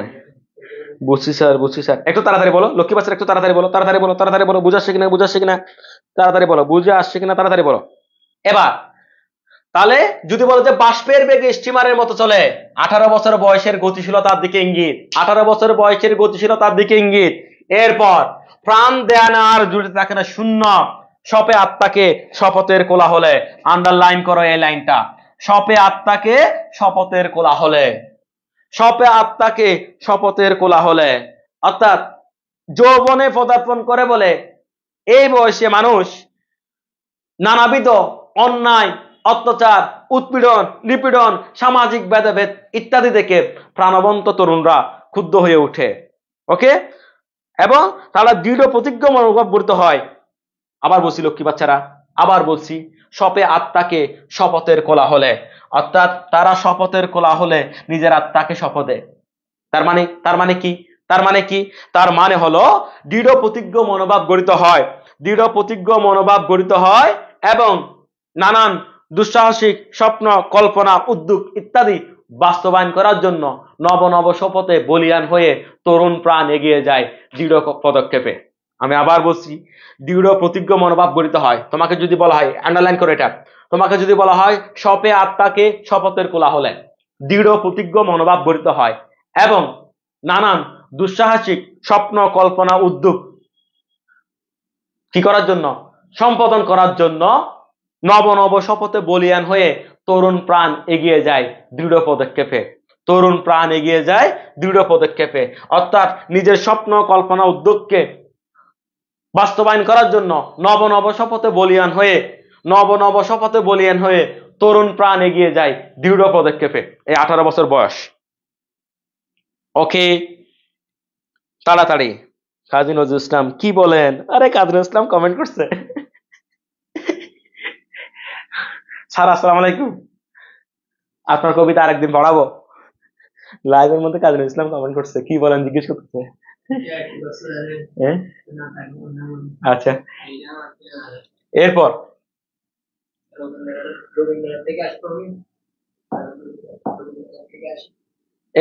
কি বলছে? 18 বছর বয়স ভয়ঙ্কর। এই বয়সটা অত্যন্ত একটা ভয়ঙ্কর একটা বয়স। বলেছিলাম না, এই 18 বছর বয়সে আমরা জীবনের অনেক ধরনের বাজে সিদ্ধান্তগুলো আমরা নিয়ে ফেলি। আমরা ভুল পথে পা বাড়াই এই 18 বছর বয়সে। ঠিক আছে, 18 বছর বয়সের একটা ভয়াবহ দিক, একটা নেতিবাচক দিক। এই বয়সটা হচ্ছে ভয়ঙ্কর একটা বয়স। আমরা না বুঝে বিভিন্ন ধরনের ভুল সিদ্ধান্ত নিয়ে ফেলি এই বয়সে। তাজা তাজা প্রাণে অসহ্য যন্ত্রণা। এই 18 বছর বয়সে তাজা তাজা প্রাণে অসহ্য যন্ত্রণা। এই যন্ত্রণা কিসের যন্ত্রণা? এই যন্ত্রণা হচ্ছে নানাবিধ অন্যায়, অত্যাচার, শোষণ, বঞ্চনা, সামাজিক ভেদাভেদ, উৎপীড়ন, নিপীড়ন। এগুলা দেখে আমাদের যে প্রাণবন্ত তরুণরা আছে, যারা দেশের জন্য, দেশ ও জাতির মুক্তি ও কল্যাণের জন্য জীবন বাজি রাখে, তাদের মধ্যে একটা তীব্র যন্ত্রণা তৈরি হয়। আমি আবার বলছি, নানাবিধ সামাজিক ভেদাভেদ, উৎপীড়ন, নিপীড়ন ইত্যাদি দেখে প্রাণবন্ত তরুণরা ক্ষুব্ধ হয়ে ওঠে। সেজন্য বলছে তাজা তাজা প্রাণে অসহ্য যন্ত্রণা। দেশের যত অন্যায়, অবিচার, যত কিছু আছে সবকিছুর বিরুদ্ধে তীব্র প্রতিবাদ জানায় 18 বছর বয়সী তরুণরা, দেশের যুব সমাজটা। তো সেজন্য কবি বলছে তাজা তাজা প্রাণে অসহ্য যন্ত্রণা। নানাবিধ অন্যায়, অত্যাচার, উৎপীড়ন, নিপীড়ন, সামাজিক ভেদাভেদ ইত্যাদি দেখে প্রাণবন্ত তরুণরা ক্ষুব্ধ হয়ে ওঠে।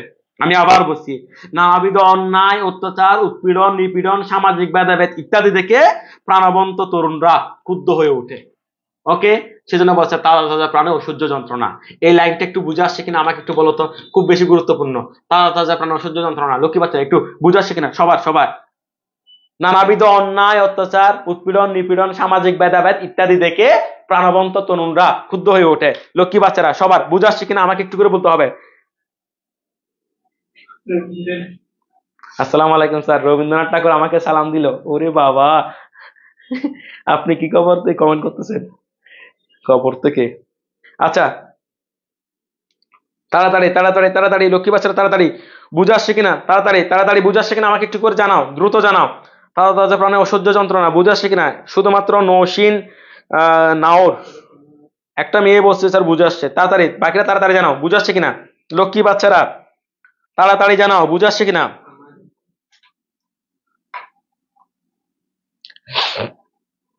বুঝি নাই স্যার, আমি আবার বলছি, নানাবিধ অন্যায়, অত্যাচার, সামাজিক ভেদাভেদ ইত্যাদি দেখে প্রাণবন্ত তরুণরা ক্ষুব্ধ হয়ে ওঠে। অর্থাৎ সমাজের নানান অন্যায় অত্যাচার, দেশের নানান অন্যায় অত্যাচার, এসব কিছু দেখে আমাদের দেশের যে প্রাণবন্ত তরুণ যেগুলো আছে তারা ক্ষুব্ধ হয়ে ওঠে। তারা মিছিলে যাওয়ার জন্য প্রস্তুত হয়ে ওঠে এই বয়সে, অসহ্য যন্ত্রণা বোধ করে তারা। তারপর এই বয়সে প্রাণ তীব্র আর প্রখর। কেন এই 18 বছর বয়সে প্রাণ তীব্র এবং প্রখর? কারণ সংবেদনশীলতা এবং মনোজগতে এই বয়সের প্রতিক্রিয়া অত্যন্ত গভীর। আমি আবার বলছি, সংবেদনশীলতা সংবেদনশীলতা সংবেদনশীলতা সংবেদনশীলতা ও মনোজগতে, মনোজগতে, মনোজগতে এই বয়সের প্রতিক্রিয়া, এই বয়সের প্রতিক্রিয়া অত্যন্ত গভীর, এই বয়সের প্রতিক্রিয়া অত্যন্ত গভীর,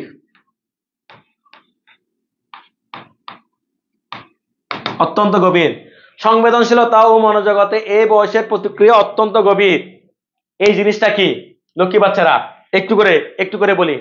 যেমন এখন তোমার যেটা হয়, যাদের বয়স এখানে সত্যিকারের 18 বছর বয়স, তোমাদের এখন যেটা হয় সেটা হচ্ছে তুমি পড়তে বসে আছো, বাইরের দিকে তাকিয়ে আছো, বইও খোলা, তুমিও পড়তে বসছো, কিন্তু হঠাৎ করে তোমার মনটা অন্যদিকে চলে গেছে। মাঝে মাঝে তোমার মন খারাপ হয়, কিন্তু কেন মন খারাপ হয় তুমি নিজেও জানো না, ইচ্ছে করে বইয়ের পাতাগুলো ছিঁড়ে ফেলে দিই। এরকম হয় না মাঝে মাঝে?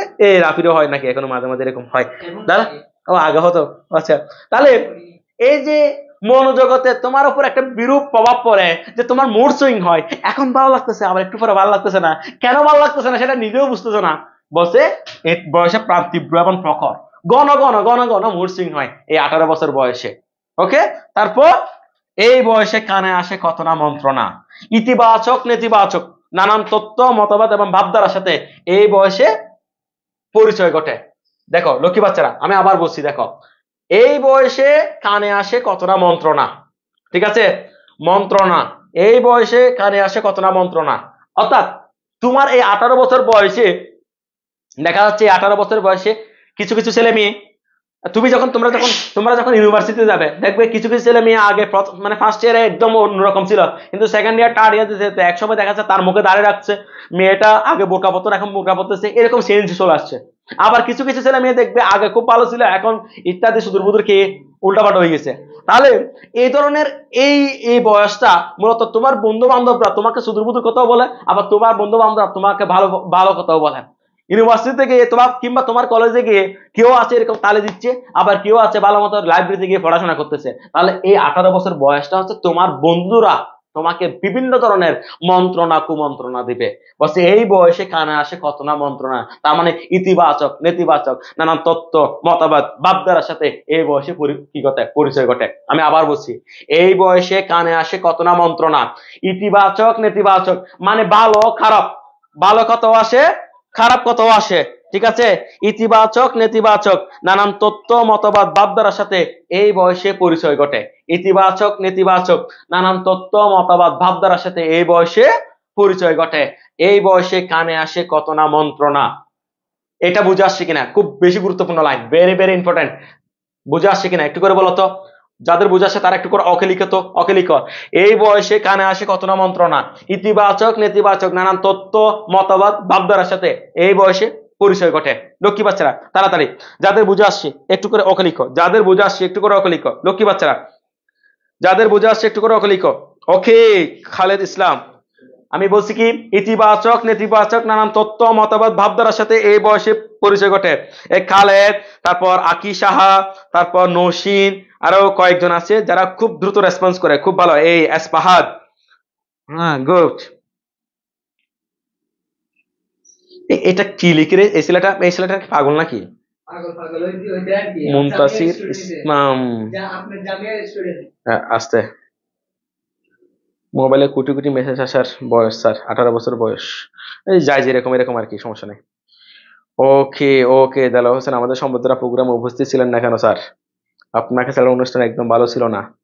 ঠিক আছে, সম্পর্ক বদলে গেছে একটি পলকে। ঠিক আছে, যাহা ছিলে নিয়ে গেলে সোনার তরী, যাহা দিলাম তাহা উজাড় করিয়ে দিলাম। এক্ষেত্রে দেলোয়ার ভাই কি রিপ্লাই দিবে সেটা আমি বলে দিচ্ছি, যাহা দিলাম তাহা উজাড় করিয়ে দিলাম, পিছে তাকাইতে গেলে কেবল দুঃখ পাইতে হইবে। ঠিক আছে, ওকে স্যার, আপনার বয়সটা ফিলিংসটা কেমন জানতে চাই, বয়সটাতে ফিলিংসটা কেমন জানতে চাই। ও 18 বছর বয়সে আমার ফিলিংস কেমন ছিল? খুবই ভালো ছিল। তোমার এখন যেরকম ফিলিংস আমার ওই বয়সে এরকম ছিল। ওকে, বুঝে আসছে। আচ্ছা, তাহলে এই বয়সে কানে আসে কত না মন্ত্রণা, ইতিবাচক নেতিবাচক নানান তত্ত্ব মতবাদ ভাবধারার সাথে এই বয়সে পরিচয় ঘটে। এবার 18 বছর বয়স, এরপর কি বলছে কবি? বলছে 18 বছর বয়স দুর্বার। দুর্বার মানে হচ্ছে দুর্দমনীয়, যেটা সহজে দমন করা যায় না। ঠিক আছে, এই বয়সটা হচ্ছে দুর্বার একটা বয়স, দুঃসাহসিক একটা বয়স। ঠিক আছে, 18 বছর বয়সের দুঃসাহসিকতার দিকে ইঙ্গিত। তোমাকে যদি বলে 18 বছর বয়স দুর্বার, তাহলে তুমি প্রথমে লিখবে 18 বছর বয়সে দুঃসাহসিকতার দিকে ইঙ্গিত, প্রতাপান্তরে ছোটাই বহু তুফান, দুর্যোগে হাল ঠিক মতো রাখাবার কত বিক্ষত হয় সহস্র প্রাণ। এখানে সবচেয়ে গুরুত্বপূর্ণ লাইন হচ্ছে দুর্যোগে হাল ঠিক মতো রাখাবার। এই লাইনটা আন্ডারলাইন করো, দুর্যোগে হাল ঠিক মতো রাখাবার। প্রথম লাইন কি বলেছিলাম? 18 বছর বয়স যে দুর্বার, এটা মানে হচ্ছে 18 বছর বয়সের দুঃসাহসিকতার দিকে ইঙ্গিত। আর একটা লাইন ভেরি ভেরি ইম্পর্টেন্ট, বেশি বেশি করে প্রশ্ন আসবে, এটা প্রশ্নে বেশি করে আসে যে দুর্যোগে হাল ঠিক মতো রাখাবার, এটা আন্ডারলাইন করো এবং পাশে লিখে রাখো জীবনের সন্ধিক্ষণে শারীরিক, মানসিক, সামাজিক, রাজনৈতিক নানান পরিবর্তন আসে, ঠিক থাকতে না পারলে জীবনে বিপর্যয় নেমে আসবে। ঠিক আছে, আবার বলছি, জীবনের সন্ধিক্ষণে শারীরিক, মানসিক, সামাজিক, রাজনৈতিক নানান জটিলতা অতিক্রম করতে হয়। স্যার তাহলে আপনিও 18 বছর বয়সে? হ্যাঁ হ্যাঁ হ্যাঁ, 18 বছর বয়সে। আবার বলছি, জীবনের সন্ধিক্ষণে শারীরিক, মানসিক, সামাজিক, রাজনৈতিক নানান জটিলতা অতিক্রম করতে হয়, ঠিক থাকতে না পারলে বিপর্যয় নেমে আসে। আমি আবার বলছি, দুর্যোগে হাল ঠিক মতো রাখাবার। এখানে যারা দুষ্টামি করতেছে লক্ষ্মী বাচ্চারা, একটু করে আমি তোমাদেরকে বলি, দুর্যোগে হাল ঠিক মতো রাখাবার এটা হচ্ছে তোমার জন্য, একদম একজ্যাক্ট তোমার জন্য। এই যে এখন কলেজে এসে ভালো লাগে, বন্ধুর সাথে বান্ধবীদের সাথে হই হাই করো, এরকম মজা করো, এটা করো ওটা করো, কোচিনে এসে এরকম আড্ডা দিয়ে এদিকে চলে যাচ্ছ এদিকে চলে যাচ্ছ, তারপর আবার পড়ার নাম দিয়ে বইয়ের ফাঁকে মোবাইল দেখে টিপতেছো, মা বাবাকে একটা কি বুঝ দিয়ে দিচ্ছ তুমি পড়াশোনা করতেছো, এরকম রেজাল্ট মোটামুটি মানে একটা রেজাল্ট করেছো। এই যে তুমি মূলত বিপদে পা বাড়াই দিচ্ছ। তোমার বয়সটা এখন একটা দুর্যোগকালীন মুহূর্ত, তোমার বললাম না জীবনের টার্নিং পয়েন্ট। তুমি কোন পথে যাবে, কোন পথে তোমার গাড়িটাকে টার্ন করবে, এটা হচ্ছে তোমার জীবনের টার্নিং পয়েন্ট, হচ্ছে 18 বছর বয়স। এটা হচ্ছে তোমার জীবনের সবচেয়ে সেরা দুর্যোগের একটা বয়স। তুমি হাল ধরে রাখতে পারবে কিনা, তুমি একজন নিজেই পাঞ্জারি, তোমার নৌকা এখন মাঝ সাগরে, তুমি তোমার এই নৌকাকে ঠিক পথে রাখতে পারবে কিনা। দুর্গম গিরিকান্তার দুস্তর পারাবার হে, রঙ্গিত হবে রাত্রি ঋষিতে যাত্রীরা হুঁশিয়ার। আছে না, তুমি এরকম একটা যাত্রী যে মাঝ সমুদ্রের মধ্যে আছো, তোমার হাতে এখন পাঞ্জারের যে তোমার নৌকার পাঞ্জারে এখন তুমি নিজেই, তোমার হাতে এখন হাল। তুমি যদি এখানে যদি কি না করো, এই দুর্যোগে যদি তুমি যদি ঠিকভাবে হাল ধরতে না পারো, জীবনের হাল যদি তুমি ধরতে না পারো, তাহলে কি হয়ে যাবে? কত বিক্ষত হয় সহস্র প্রাণ। তুমি জীবনের ট্র্যাক থেকে ছিটকে পড়বে। একবার তুমি ইউনিভার্সিটি পরীক্ষা দিয়ে দেখো না, সফলতা কি? সফলতা হচ্ছে তুমি জীবনে যে স্তরে আছো ওই স্তরের মধ্যে সুন্দর করে বেঁচে থাকা। তুমি এখন তোমার জীবনের সফলতা কি? একটা ভালো কলেজে পড়া, ভালো সিজিপিএ পাওয়া, এটা হচ্ছে তোমার জীবনের সফলতা। আগামী 5 বছর পর এটা কোনো কাজে আসবে না, তোমার জিপিএ কোনো কাজে আসবে না। তখন তুমি কোন জায়গায় চাকরি করো সেটা হচ্ছে তোমার সফলতা। এর 5 বছর পর তোমার কতটুকু সেভিংস আছে এটা হচ্ছে তোমার সফলতা। এর 5 বছর পর তোমার ছেলে মেয়ে কোন কোন কলেজে পড়তেছে, কোন জায়গায় আসছো, তোমার শারীরিক সুস্থতা কতটুকু, এটা হচ্ছে তোমার সফলতা। এর 5 বছর পর তোমার ছেলে মেয়ে তোমাকে বাদ দিচ্ছে কিনা, সেটা হচ্ছে তোমার সফলতা। সুতরাং এই বর্তমান স্টেপে তুমি যেটা আছো, বর্তমান সময়ে যেটা আছো, এই সময়ে তোমাকে চিন্তা করতে হবে যে তোমার পরবর্তী বছরগুলো কিরকম হবে। সেটার জন্য তোমাকে এখন এই দুর্যোগকালীন সময়ে তোমাকে হাল ভালো করে ধরতে হবে। দুলিতেছে তরি, ফুলিতেছে জল, ভুলিতেছে মাঝি পথ, চিরিয়াছে পাল, কে ধরে হাল, আছে কার হিম্মত, কে আছো জোয়ান, হও আগুয়ান, হাকিছে ভবিষ্যৎ, এ তুফান পারে দিতে হবে তরি পার, দুর্গম গিরিকান্তার দুর্মস্তর পারাবার, লঙ্ঘিত হবে রাত্রি শীতে যাত্রীরা হুঁশিয়ার। এই যে কাজী নজরুল ইসলামের কবিতার সাথে আসলে অনেক অংশে মিলে যায়, অনেক অংশে মিলে যায়, এই সমসাময়িক তো অনেক অংশে মিলে যায়। তাহলে যে দুর্যোগে হাল ঠিক মতো রাখা ভার, কি বলেছি জীবনের সন্ধিক্ষণে। আবার বলছি এটা জীবনের সন্ধিক্ষণ, কৈশোর এবং যৌবনের সন্ধিক্ষণ হচ্ছে তোমার এই 18 বছর বয়স। বাচ্চামি আবার পাকনামি দুইটার মাঝখানে হচ্ছে 18 বছর বয়স। সুতরাং জীবনের সন্ধিক্ষণে শারীরিক পরিবর্তন, মানসিক পরিবর্তন, সামাজিক পরিবর্তন, রাজনৈতিক পরিবর্তন। একটা একটা করে বলি। শারীরিক পরিবর্তন কিরকম? 18 বছর বয়সে কিন্তু তোমার বলেছি, 18 মানে যৌবন, সাহসিকতা। 18 বছর বয়সে তোমার শারীরিক অনেক পরিবর্তন আসে, যেগুলো তোমাকে ক্লান্ত করে, যেগুলো তোমাকে হতাশ করে, যেগুলো তোমাকে নতুন কিছু দিকে ধাবিত করে, যেগুলো তোমাকে ভিন্ন পথে চালিত করে। এরকম অনেক শারীরিক পরিবর্তন তোমার আসে।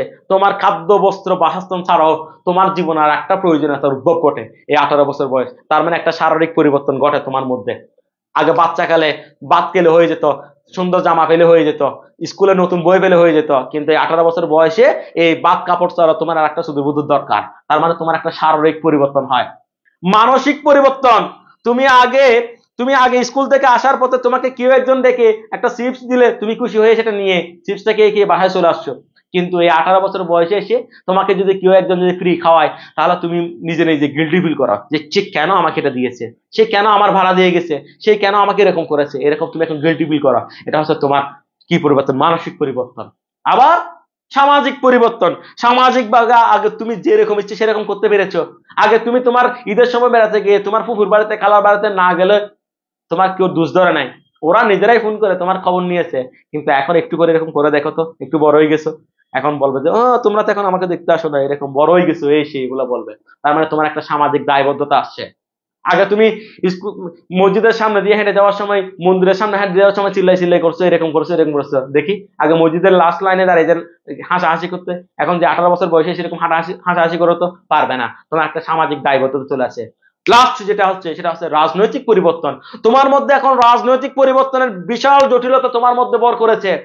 18 বছরের বয়সের আগে তোমার দেশের চেয়ারম্যান কে হবে, মেম্বার কে হবে, এমপি কে হবে, প্রধানমন্ত্রী কে হবে, সেটা নিয়ে তোমার কোনো মাথা ব্যথা ছিল না। কিন্তু 18 বছর বয়সের পর দেশের ভোটার অধিকার তোমাকে প্রয়োগ করতে হবে। তোমার দেশের যাবতীয় নেতা কারা নির্বাচিত হবে সেই ব্যাপারে তোমাকে অবদান রাখতে হবে। এবং 18 বছর বয়সের আগে যদি তুমি চুরি করো, ডাকাতি করো, সুদূর বুদুর যাই করো, তোমাকে হ্যান্ডকাপ পরাবে না, তোমাকে জেলখানায় নিয়ে যাবে না, তোমাকে বড়জোর কিশোর সংশোধন কেন্দ্রে নিয়ে যাবে। কিন্তু 18 বছর বয়সের পর তুমি যে কোনো প্রকার অপরাধের জন্য সেটা ভুল হিসেবে গণ্য না হয়ে অপরাধ হিসেবে গণ্য হবে। তার মানে দুর্যোগে হাল ঠিক মতো রাখা বাদ। তোমার এই জীবনের সন্ধিক্ষণে তোমার শারীরিক পরিবর্তন, মানসিক পরিবর্তন, সামাজিক পরিবর্তন, রাজনৈতিক পরিবর্তন, সব ধরনের পরিবর্তন জটিলতা তোমাকে অতিক্রম করতে হয় যদি ঠিক থাকতে না পারো। এই 18 বছর বয়স লক্ষ্মী বাচ্চারা, এই কলেজ লাইফ, তোমার কলেজ লাইফ, এই কলেজ লাইফে যদি ঠিক থাকতে না পারো, তাহলে তোমার জীবনে বিপর্যয় নেমে আসবে। তোমার জীবনে বিপর্যয় নেমে আসবে একদম। এই বিপর্যয় নেমে আসতে কি হবে? কত বিক্ষত হয়ে যাবে তুমি, কত বিক্ষত হয়ে যাবে। তোমার পাশে সিটে বসে থাকা বন্ধুটা ঢাকা ইউনিভার্সিটিতে চলে যাবে, তার সাথে তোমার সৌজন্যবোধ, তার সাথে হাই হ্যালো, যে বন্ধুর সাথে আগে দেখা হলে মজা করে কথা বলতে, যে বন্ধুর সাথে আগে দেখা হলে গায়ে হাত দিয়ে কথা বলতে, একটা অদৃশ্য দেওয়াল দুজনের মধ্যে তৈরি হয়ে যাবে। মনে মনে সংকোচ করবে, ইস সে এখন ঢাকা ইউনিভার্সিটি পড়ে, সে এখন চিটাগং ইউনিভার্সিটি পড়ে, আমি তো কোথাও পড়ি না। এরকম একটা মানসিকতা তোমার মধ্যে তৈরি হয়ে যাবে। তুমি কত বিক্ষত হয়ে যাবে। জ্যৈষ্ঠের কর রুদ্রে যেন জ্যৈষ্ঠের অশ্রুশূন্য রুদন, যে রবীন্দ্রনাথ ঠাকুরের যে কথা, বলছে এই বৈশাখ মাসের যে তাপ, জ্যৈষ্ঠ মাসের যে তাপ, সেটা হচ্ছে বৈশাখ মাসের কান্না। তুমি এরকম খরতাপে ভিতরে ভিতরে পুরো সারকার হয়ে যাবে, কত বিক্ষত হয়ে যাবে, তোমার ভিতরে রক্তক্ষরণ হবে, কিন্তু অশ্রুগুলো, তোমার চোখের পানিগুলো বাষ্প হয়ে উড়ে যাবে, কেউ দেখবে না তুমি ভিতরে কত কান্না করতেছো। এই কেন কেন? যদি তুমি তোমার এই 18 বছর বয়সটাকে যদি তুমি যদি মূল্যায়ন না করো। এটাই হচ্ছে তোমার জীবনের সেরা সময়, এটাই হচ্ছে তোমার জীবনের সিক টাইম অফ লাইফ, এটাই হচ্ছে তোমার জীবনের টার্নিং পয়েন্ট, এটাই হচ্ছে তোমার জীবনের ফুয়েল স্টেশন। সুতরাং এখানে যদি ভুল হয়, সারা জীবনে কান্না করতে হবে। এবার আমাকে একটু করে বলো, দুর্যোগে হাল ঠিক মতো রাখাবার, ঠিক আছে? জীবনের সন্ধিক্ষণে শারীরিক, মানসিক, সামাজিক, রাজনৈতিক নানান জটিলতা অতিক্রম করতে হয়। ঠিক থাকতে না পারলে বিপর্যয় নেমে আসে। লক্ষ্মী বাচ্চারা, এবার যদি সবার বুঝে আসে, একটু করে ওকে লিখো, একটু করে ওকে লিখো। লক্ষ্মী বাচ্চা, সব কটা লক্ষ্মী বাচ্চা, সব কটা লক্ষ্মী বাচ্চা, একটু করে ওকে লিখো। তাড়াতাড়ি তাড়াতাড়ি তাড়াতাড়ি তাড়াতাড়ি লক্ষ্মী বাচ্চারা তাড়াতাড়ি, যাদের বুঝে আসছে লক্ষ্মী বাচ্চারা তাড়াতাড়ি। ওকে। মারিয়া জামান শিকদার, 18 বছর বয়স, কবিতায় সুকান্ত ভট্টাচার্যের মাথার এতগুলো কথা কিভাবে আসছে, এত কঠিন বাক্য। সে অনেক ভালো ছিল, ঠিক আছে, গড গিফটেড প্রতিভা এগুলা। সিরাজউদ্দৌলা নাটকের উপর একটা ক্লাস নিয়েন, ইনশাল্লাহ নিব। মোহাম্মদ ইসমাইল, নোট করে রাখছি, ইনশাল্লাহ নিব। রাফি, এটা একটু লিখে রাখিও, সিরাজউদ্দৌলা নাটকের উপর। বুঝে আসছে, বুঝে আসছে, বুঝে আসছে। মাশাল্লাহ মাশাল্লাহ, খুব লক্ষ্মী বাচ্চা, সবাই লক্ষ্মী বাচ্চা, সবাই সবাই সবাই লক্ষ্মী বাচ্চা। ওকে, সবাই লক্ষ্মী বাচ্চা, গুড, ভেরি গুড। ওকে ওকে ওকে ওকে ওকে, ধন্যবাদ সবাইকে। এবার দেখো, এরপরে দেখো তারপর কি। 18 বছর বয়সে আঘাত আসে অবিশ্রান্ত। অবিশ্রান্ত মানে হচ্ছে একটানা, অবিশ্রান্ত মানে হচ্ছে একের পর এক। এই 18 বছর বয়সে মানুষের উপর একের পর এক আঘাত আসতেই থাকে, আসতেই থাকে, আসতেই থাকে। তোমার শারীরিক আঘাত, মানসিক আঘাত, সামাজিক আঘাত, রাজনৈতিক আঘাত, একের পর এক আঘাতে আঘাতে তুমি বেদনাক্ত হয়ে যাবে, তুমি জর্জরিত হয়ে যাবে। এই বয়সের আঘাতগুলো মূলত বোঝার মতো, দেখানোর মতো কাউকে পাও না তুমি। ছোটবেলায় তুমি একটু করে ব্যথা পেলে মা বাবার কাছে গিয়ে কান্না করেছো, মা বাবা তোমাকে হাত বুলিয়ে দিয়েছে, তুমি ভালো হয়ে গেছো। তোমার টাকা দরকার, মা বাবাকে বলেছো, মা বাবা তোমাকে টাকা দিয়েছে, তোমার ব্যাপারটা সলভ হয়ে গেছে। ঠিক আছে, তোমার একটা জামা দরকার, মা বাবাকে বলেছো, মা বাবা তোমাকে এনে দিয়েছে। কিন্তু এই বয়সে এসে জীবনের এমন একটা সময় তোমার মধ্যে হাজারো সংকোচ তোমার হাত চেপে ধরবে মা বাবার কাছে কোনো একটা চাওয়ার আগে। জীবনের একটা কঠিন একটা সময় হচ্ছে 18 বছর বয়স। তোমার মধ্যে আঘাত আসতেই থাকবে, মানসিক পরিবর্তন আসতেই থাকবে, শারীরিক পরিবর্তন আসতেই থাকবে, এটাকে তুমি থামাতে পারবে না। তারপর একে একে জড়ো হয় এই আঘাতগুলো, একে একে জড়ো হতে থাকে অবিশ্রান্ত আঘাতগুলো, ক্ষত বিক্ষত জর্জরিত হতে থাকো তুমি। এই বয়স কালো লক্ষ্য দীর্ঘশ্বাসে, আন্ডারলাইন করো, এ বয়স কালো লক্ষ্য দীর্ঘশ্বাসে, এ বয়স কাঁপে বেদনায় থরথর। পরীক্ষায় প্রশ্ন আসতে পারে 18 বছর বয়স কেন বেদনায় থরথর কাঁপে, অথবা 18 বছর বয়স কেন দীর্ঘশ্বাস, কালো লক্ষ্য দীর্ঘশ্বাসে যেন কালো হয়ে যায়। কেন এই 18 বছর বয়সটা লক্ষ্য দীর্ঘশ্বাসে কালো হয়ে যায়? কারণ শূন্য অভিজ্ঞতা নিয়ে, আবার বলছি, শূন্য অভিজ্ঞতা নিয়ে বৃহত্তর জীবনের জটিলতা অতিক্রম করতে গিয়ে প্রাণবন্ত তরুণরা অজস্র ব্যর্থতার দীর্ঘশ্বাসে এই জীবনটা কালো অধ্যায় হয়ে উঠতে পারে। আমি আবার বলছি, শূন্য অভিজ্ঞতা নিয়ে বৃহত্তর জীবনের জটিলতা অতিক্রম করতে গিয়ে, শূন্য অভিজ্ঞতা নিয়ে বৃহত্তর জীবনের জটিলতা, নানান জটিলতা অতিক্রম করতে গিয়ে অজস্র ব্যর্থতার দীর্ঘশ্বাসে এই জীবন কালো অধ্যায় হয়ে উঠতে পারে। এই 18 বছর বয়সে তোমার জীবনে যা যা ঘটবে সবকটা হচ্ছে তুমি শূন্য অভিজ্ঞতা। এই 18 বছর বয়স যা যা ঘটতেছে সেগুলো কিন্তু তুমি আগে কখনো করো নাই, আগে কখনো আসে নাই। এই সামাজিক চাপ তোমার উপর আগে আসছিল না, এই মানসিক চাপ তোমার উপর আগে ছিল না, শারীরিক পরিবর্তন তোমার এতটা আগে ছিল না, রাজনৈতিক যে চাপ সেটা তোমার আগে ছিল না। সুতরাং শূন্য অভিজ্ঞতা নিয়ে যখন তুমি বৃহত্তর জীবনে যখন নানান জটিলতা অতিক্রম করতে যাবে, তখন অজস্র ব্যর্থতা, অজস্র ব্যর্থতা, সিদ্ধান্ত নিতে তুমি ভুল করে ফেলেছো, সামাজিক ভাবে তুমি হেয় প্রতিপন্ন হচ্ছ, রাজনৈতিক ভাবে তুমি প্রতিহিংসার শিকার হচ্ছ, তারপর পারিবারিক ভাবে তোমার একটা যে কলহ তৈরি হচ্ছে, ইত্যাদি ইত্যাদি কারণে শূন্য অভিজ্ঞতা নিয়ে বৃহত্তর জীবনের নানান জটিলতা অতিক্রম করতে গিয়ে অজস্র ব্যর্থতার দীর্ঘশ্বাসে এ জীবন কালো অধ্যায় হয়ে উঠতে পারে। এই জীবন দীর্ঘশ্বাসে, লক্ষ্য দীর্ঘশ্বাসে এই জীবনটা কালো অধ্যায় হয়ে উঠবে। এই জীবনটা বেদনায় তরতর করে কেঁপে উঠবে, তুমি ফুপিয়ে ফুপিয়ে কাঁদবে, তুমি বিছানায় বালিশের মধ্যে মাথা রেখে কাঁদবে, চোখের পানি শুকিয়ে ফেলবে, কিন্তু কাউকে দেখাতে পারবে না। তোমার লক্ষ্য দীর্ঘশ্বাসে তোমার জীবন কালো অধ্যায় হয়ে উঠবে এই 18 বছর বয়সটা। ওকে, এরপর তাহলে কি বলছি, এখানে কি বলছিলাম, শূন্য অভিজ্ঞতা নিয়ে বৃহত্তর জীবনের নানান জটিলতা অতিক্রম করতে গিয়ে এই জীবন অজস্র ব্যর্থতায় কালো অধ্যায় হয়ে উঠতে পারে। আমাদের আর সর্বোচ্চ 5 মিনিট লাগবে লক্ষ্মী বাচ্চারা, তোমাদের রাফি ভাই এরকম আসতেছে। এবার তবু 18 শুনেছি জয়ধ্বনি, এতক্ষণ পর্যন্ত কত কত বললাম, এতক্ষণ পর্যন্ত কত কত বললাম। 18 বছর বয়স দুর্বিষহ, 18 বছর বয়স বেদনার্থ, 18 বছর বয়সে আঘাত আসে, 18 বছর বয়স পদাঘাতে পাথর ভাঙতে চায়, 18 বছর বয়স বেদনায় তরতর হয়ে যায়, ইত্যাদি ইত্যাদি কত কথা বললাম এই 18 বছর বয়স। কিন্তু কবি তারপরেও বলেছে যে তবু 18 শুনেছি জয়ধ্বনি। কারণ, কারণটা কি? কারণ এ বয়স বাসে দুর্যোগ আর ঝড়ে। এই লাইনটা আন্ডারলাইন করো। কেন কেন কবি 18 জয়ধ্বনি শুনেছেন?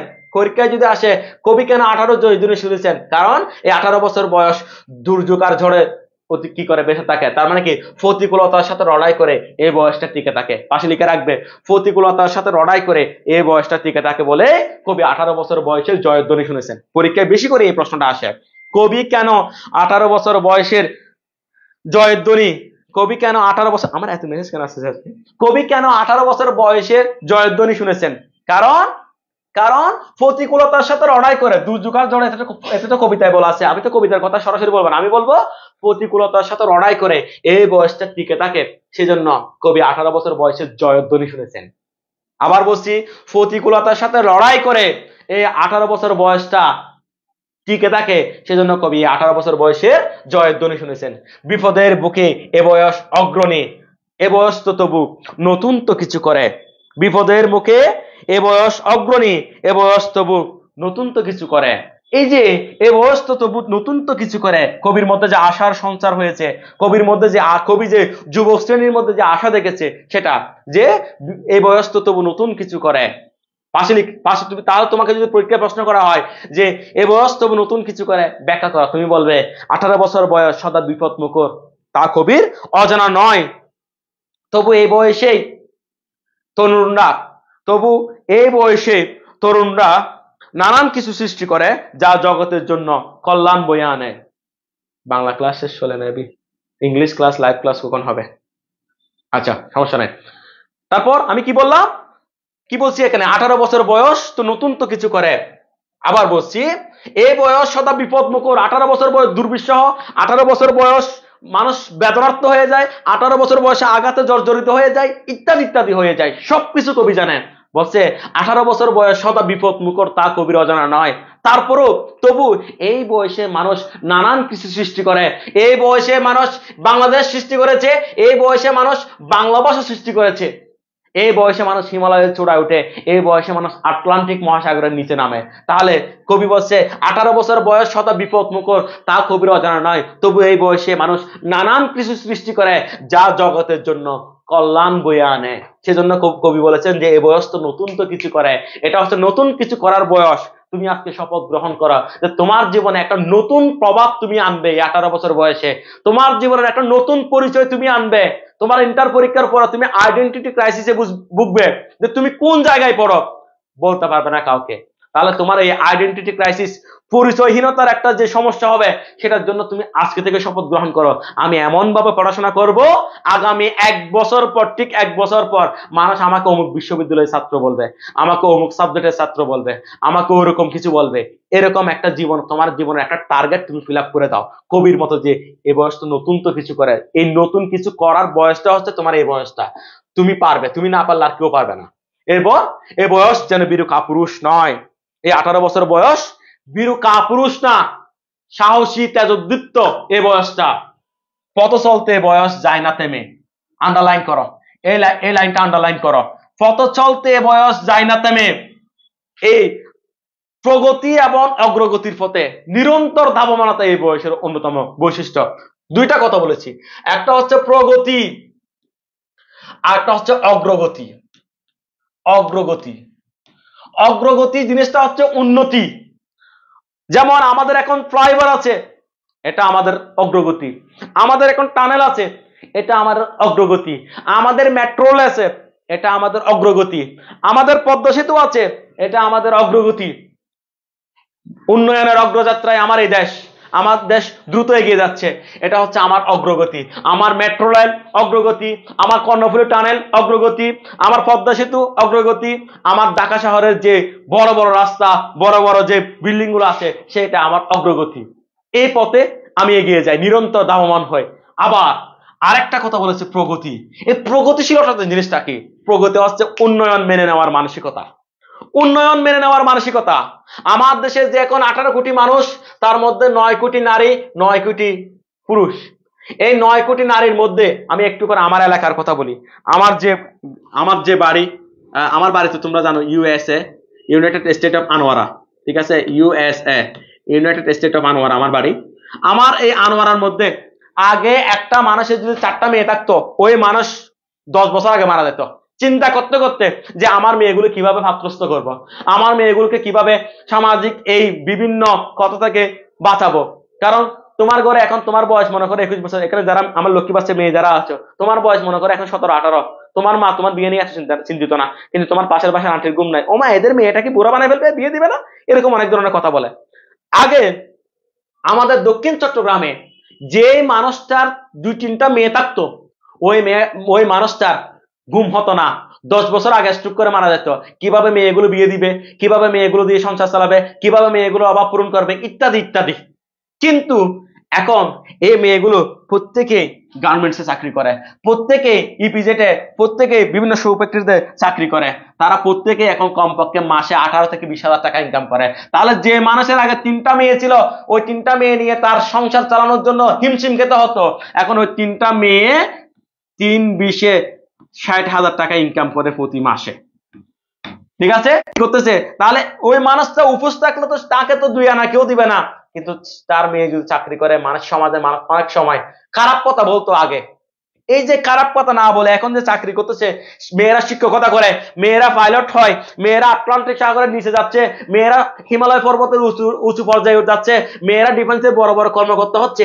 এই যে এই ধরনের যে পরিবর্তনগুলো আমাদের সমাজে আসছে, এই যে পরিবর্তনের একটা মানসিকতা তৈরি হয়েছে, এটা হচ্ছে প্রগতি। এটা কি প্রগতি? উন্নয়ন মেনে নেওয়ার মানসিকতা। কোন ধরনের উন্নয়ন? অবকাঠামোগত উন্নয়ন না, মানসিক উন্নয়ন। মানসিক উন্নয়ন। আমার দেশের অর্ধেক জনসংখ্যা নারী, এই নারীরাও যদি অবদান রাখে আমার দেশ আরো দ্রুত এগিয়ে যাবে।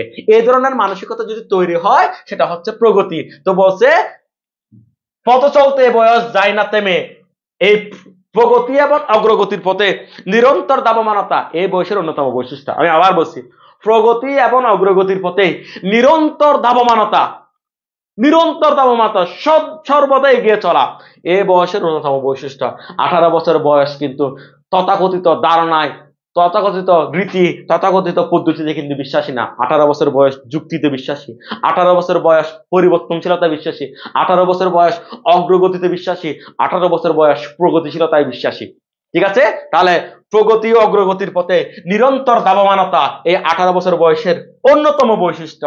তাই এই বয়সে নাই কোনো সংশয়, এই বয়সে কোনো ভয় নাই, এ বয়স দ্রুত পদক্ষেপে এগিয়ে চলে, এ বয়স প্রতিকূলতার সাথে লড়াই করে, এ বয়স বিপরীত পরিবেশে টিকে থাকে, এ বয়স পদাঘাতে পাথর ভাঙতে চায়, এ বয়স দুর্বিষহ হলো তেজোদ্দীপ্ত থাকে। সেজন্য কবি বলছে এ দেশের বুকে 18 আসুক নেমে, এ দেশের বুকে 18 আসুক নেমে। কারণ এই 18 বছর বয়সটাই কি কি বলেছি, এই 18 বছর বয়সটাই কিরকম, কেন কবি এদেশের বুকে, লাস্ট লাইন, কেন কবি এদেশের বুকে 18 আসুক নেমে বলেছেন, কেন বলেছেন, কেন কবি এদেশের বুকে 18কে কল্পনা করেছেন? পরীক্ষার প্রশ্ন আসতে পারে, কেন কবি এদেশের বুকে 18কে কল্পনা করেছেন? আবার প্রথমে বলেছিলাম যে লাস্টের যে আছে ওটা দিয়ে আমি বুঝে দিব কেন কবি এই 18 বছর বয়সকে কল্পনা করেছেন এদেশের বুকে। কারণ 18 বছর বয়স তেজোদ্দীপ্ত, সেজন্য কবি এদেশে 18 বছর বয়স কামনা করেছেন। 18 বছর বয়স দুঃসাহসী, সেজন্য কবি এদেশের বুকে 18 কামনা করেছেন। 18 বছর বয়স তীব্র এবং প্রখর, সেজন্য কবি এদেশের বুকে 18 নেমে আসতে বলেছেন। 18 বছর বয়স নির্ভীক, 18 বছর বয়স প্রতিকূলতার সাথে লড়াই করে, 18 বছর বয়স দুর্বার, দুর্দমনীয়, নৃশংস, 18 বছর বয়স সংশয়হীন, 18 বছর বয়স আত্মপ্রত্যয়ী, 18 বছর বয়স অদম্য প্রাণ শক্তি নিয়ে এগিয়ে যায়, দুর্বিষহতার সাথে লড়াই করে, দীর্ঘশ্বাসে বড় হলেও তারা দুঃসাহসিকতা, তেজোদ্দীপ্ত থাকে, আঘাত জর্জরিত, সর্বনাশ ভয়ঙ্কর এই বয়সটা হলো তারা দুর্বল, নির্ভীক, প্রখরতার সাথে এই বয়সে এগিয়ে যায়। সেজন্য কবি বলেছেন এই দেশের বুকে 18 আসুক নেমে, এই দেশের বুকে 18 নেমে আসতে তারা তেজোদ্দীপ্ত যৌবনের মধ্য দিয়ে দেশের যে প্রগতি অগ্রগতি যেটা আছে সেটাকে আরো শানিত করে সামনের দিকে এগিয়ে নিয়ে যাবে। তাহলে আজকে আমরা যে কবিতাটা পড়লাম, এই কবিতার মধ্যে যদি তোমাদের যদি কোনো রকম যদি কোনো প্রশ্ন থাকে আমাদের কমেন্টে জানাবে। যদি আমাদের এই ভিডিওটা যদি ইউটিউবে চলে যায় তাহলে ওখানে জানাবে। আমরা এরপরে তোমাদের সমস্যাগুলো নিয়ে আরেকদিন আরেকটা ক্লাসের আয়োজন করব, এবং পরবর্তী ক্লাসে তোমরা কোন টপিক চাও বাংলার মধ্যে সেটা আমাদের এই কমেন্টে, এই ভিডিওটা যতক্ষণ থাকে ততক্ষণ ওখানে জানিয়ে দিবে। এবং এই কবিতা পড়ার পর তোমার এখন যে কাজটা প্রথম দরকার সেটা হচ্ছে ইন্টারের বোর্ড কোশ্চেনগুলো শেষ করবে, তারপর ইউনিভার্সিটির প্রশ্নগুলো শেষ করবে, এবং তোমার বইয়ে যে জ্ঞানমূলক অনুধাবনমূলক প্রশ্নগুলো আছে সেগুলো শেষ করবে। ওখানে যদি কোনো ধরনের প্রশ্ন থাকে সরাসরি আমাদের সাথে যোগাযোগ করবে, ইনশাল্লাহ সেগুলো নিয়ে আমরা আরেকটা রেকর্ডেড ক্লাস, আরেকটা ভিডিও ক্লাস তোমাদেরকে দিব, সেটার মাধ্যমে তুমি সলভ করতে পারবে। সবাইকে অসংখ্য অসংখ্য ধন্যবাদ, সবাই ভালো থাকো, আল্লাহ হাফেজ।